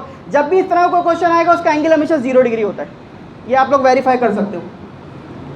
इसी तरह डिफरेंट टेक्निक से 180 कब होगा, 90 डिग्री कब होगा, ये डिफरेंट टेक्निक्स है जो वक्त के साथ साथ मैं आपको बताऊंगा।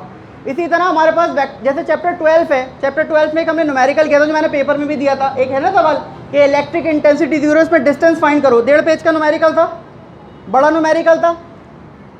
उसी की टेक्निक अगर मैं बताऊं तो 1 मिनट भी आपको नहीं लगेगा, अगर मैं आपको सिखाऊंगा, जब इंशाल्लाह क्लास होगी तो आपको बताऊंगा ये बातें। तो बेटा एप्टीट्यूड में यही चीज़ें हम आप लोगों से उसको वर्किंग करते हैं और वही चीज़ आपसे शेयर करते हैं कि आप उसको 1 आध मिनट में जल्द से जल्द उसको सॉल्व कर लो। 1 मिनट भी नहीं बल्कि आपके 45 सेकंड, 40 सेकंड, 35 सेकंड। अभी अगर आपको चीज़ें आती हैं, जिस बच्चे ने टेक्निक पढ़ी होगी उसके लिए 5 सेकंड भी नहीं लगे इसको सॉल्व करने में। तो ये चीज़ें हैं बेटा, एप्टीट्यूड बेसिकली ये है। और एप्टीट्यूड में आपको हम इंशाल्लाह इसी के हवाले से गाइड करेंगे।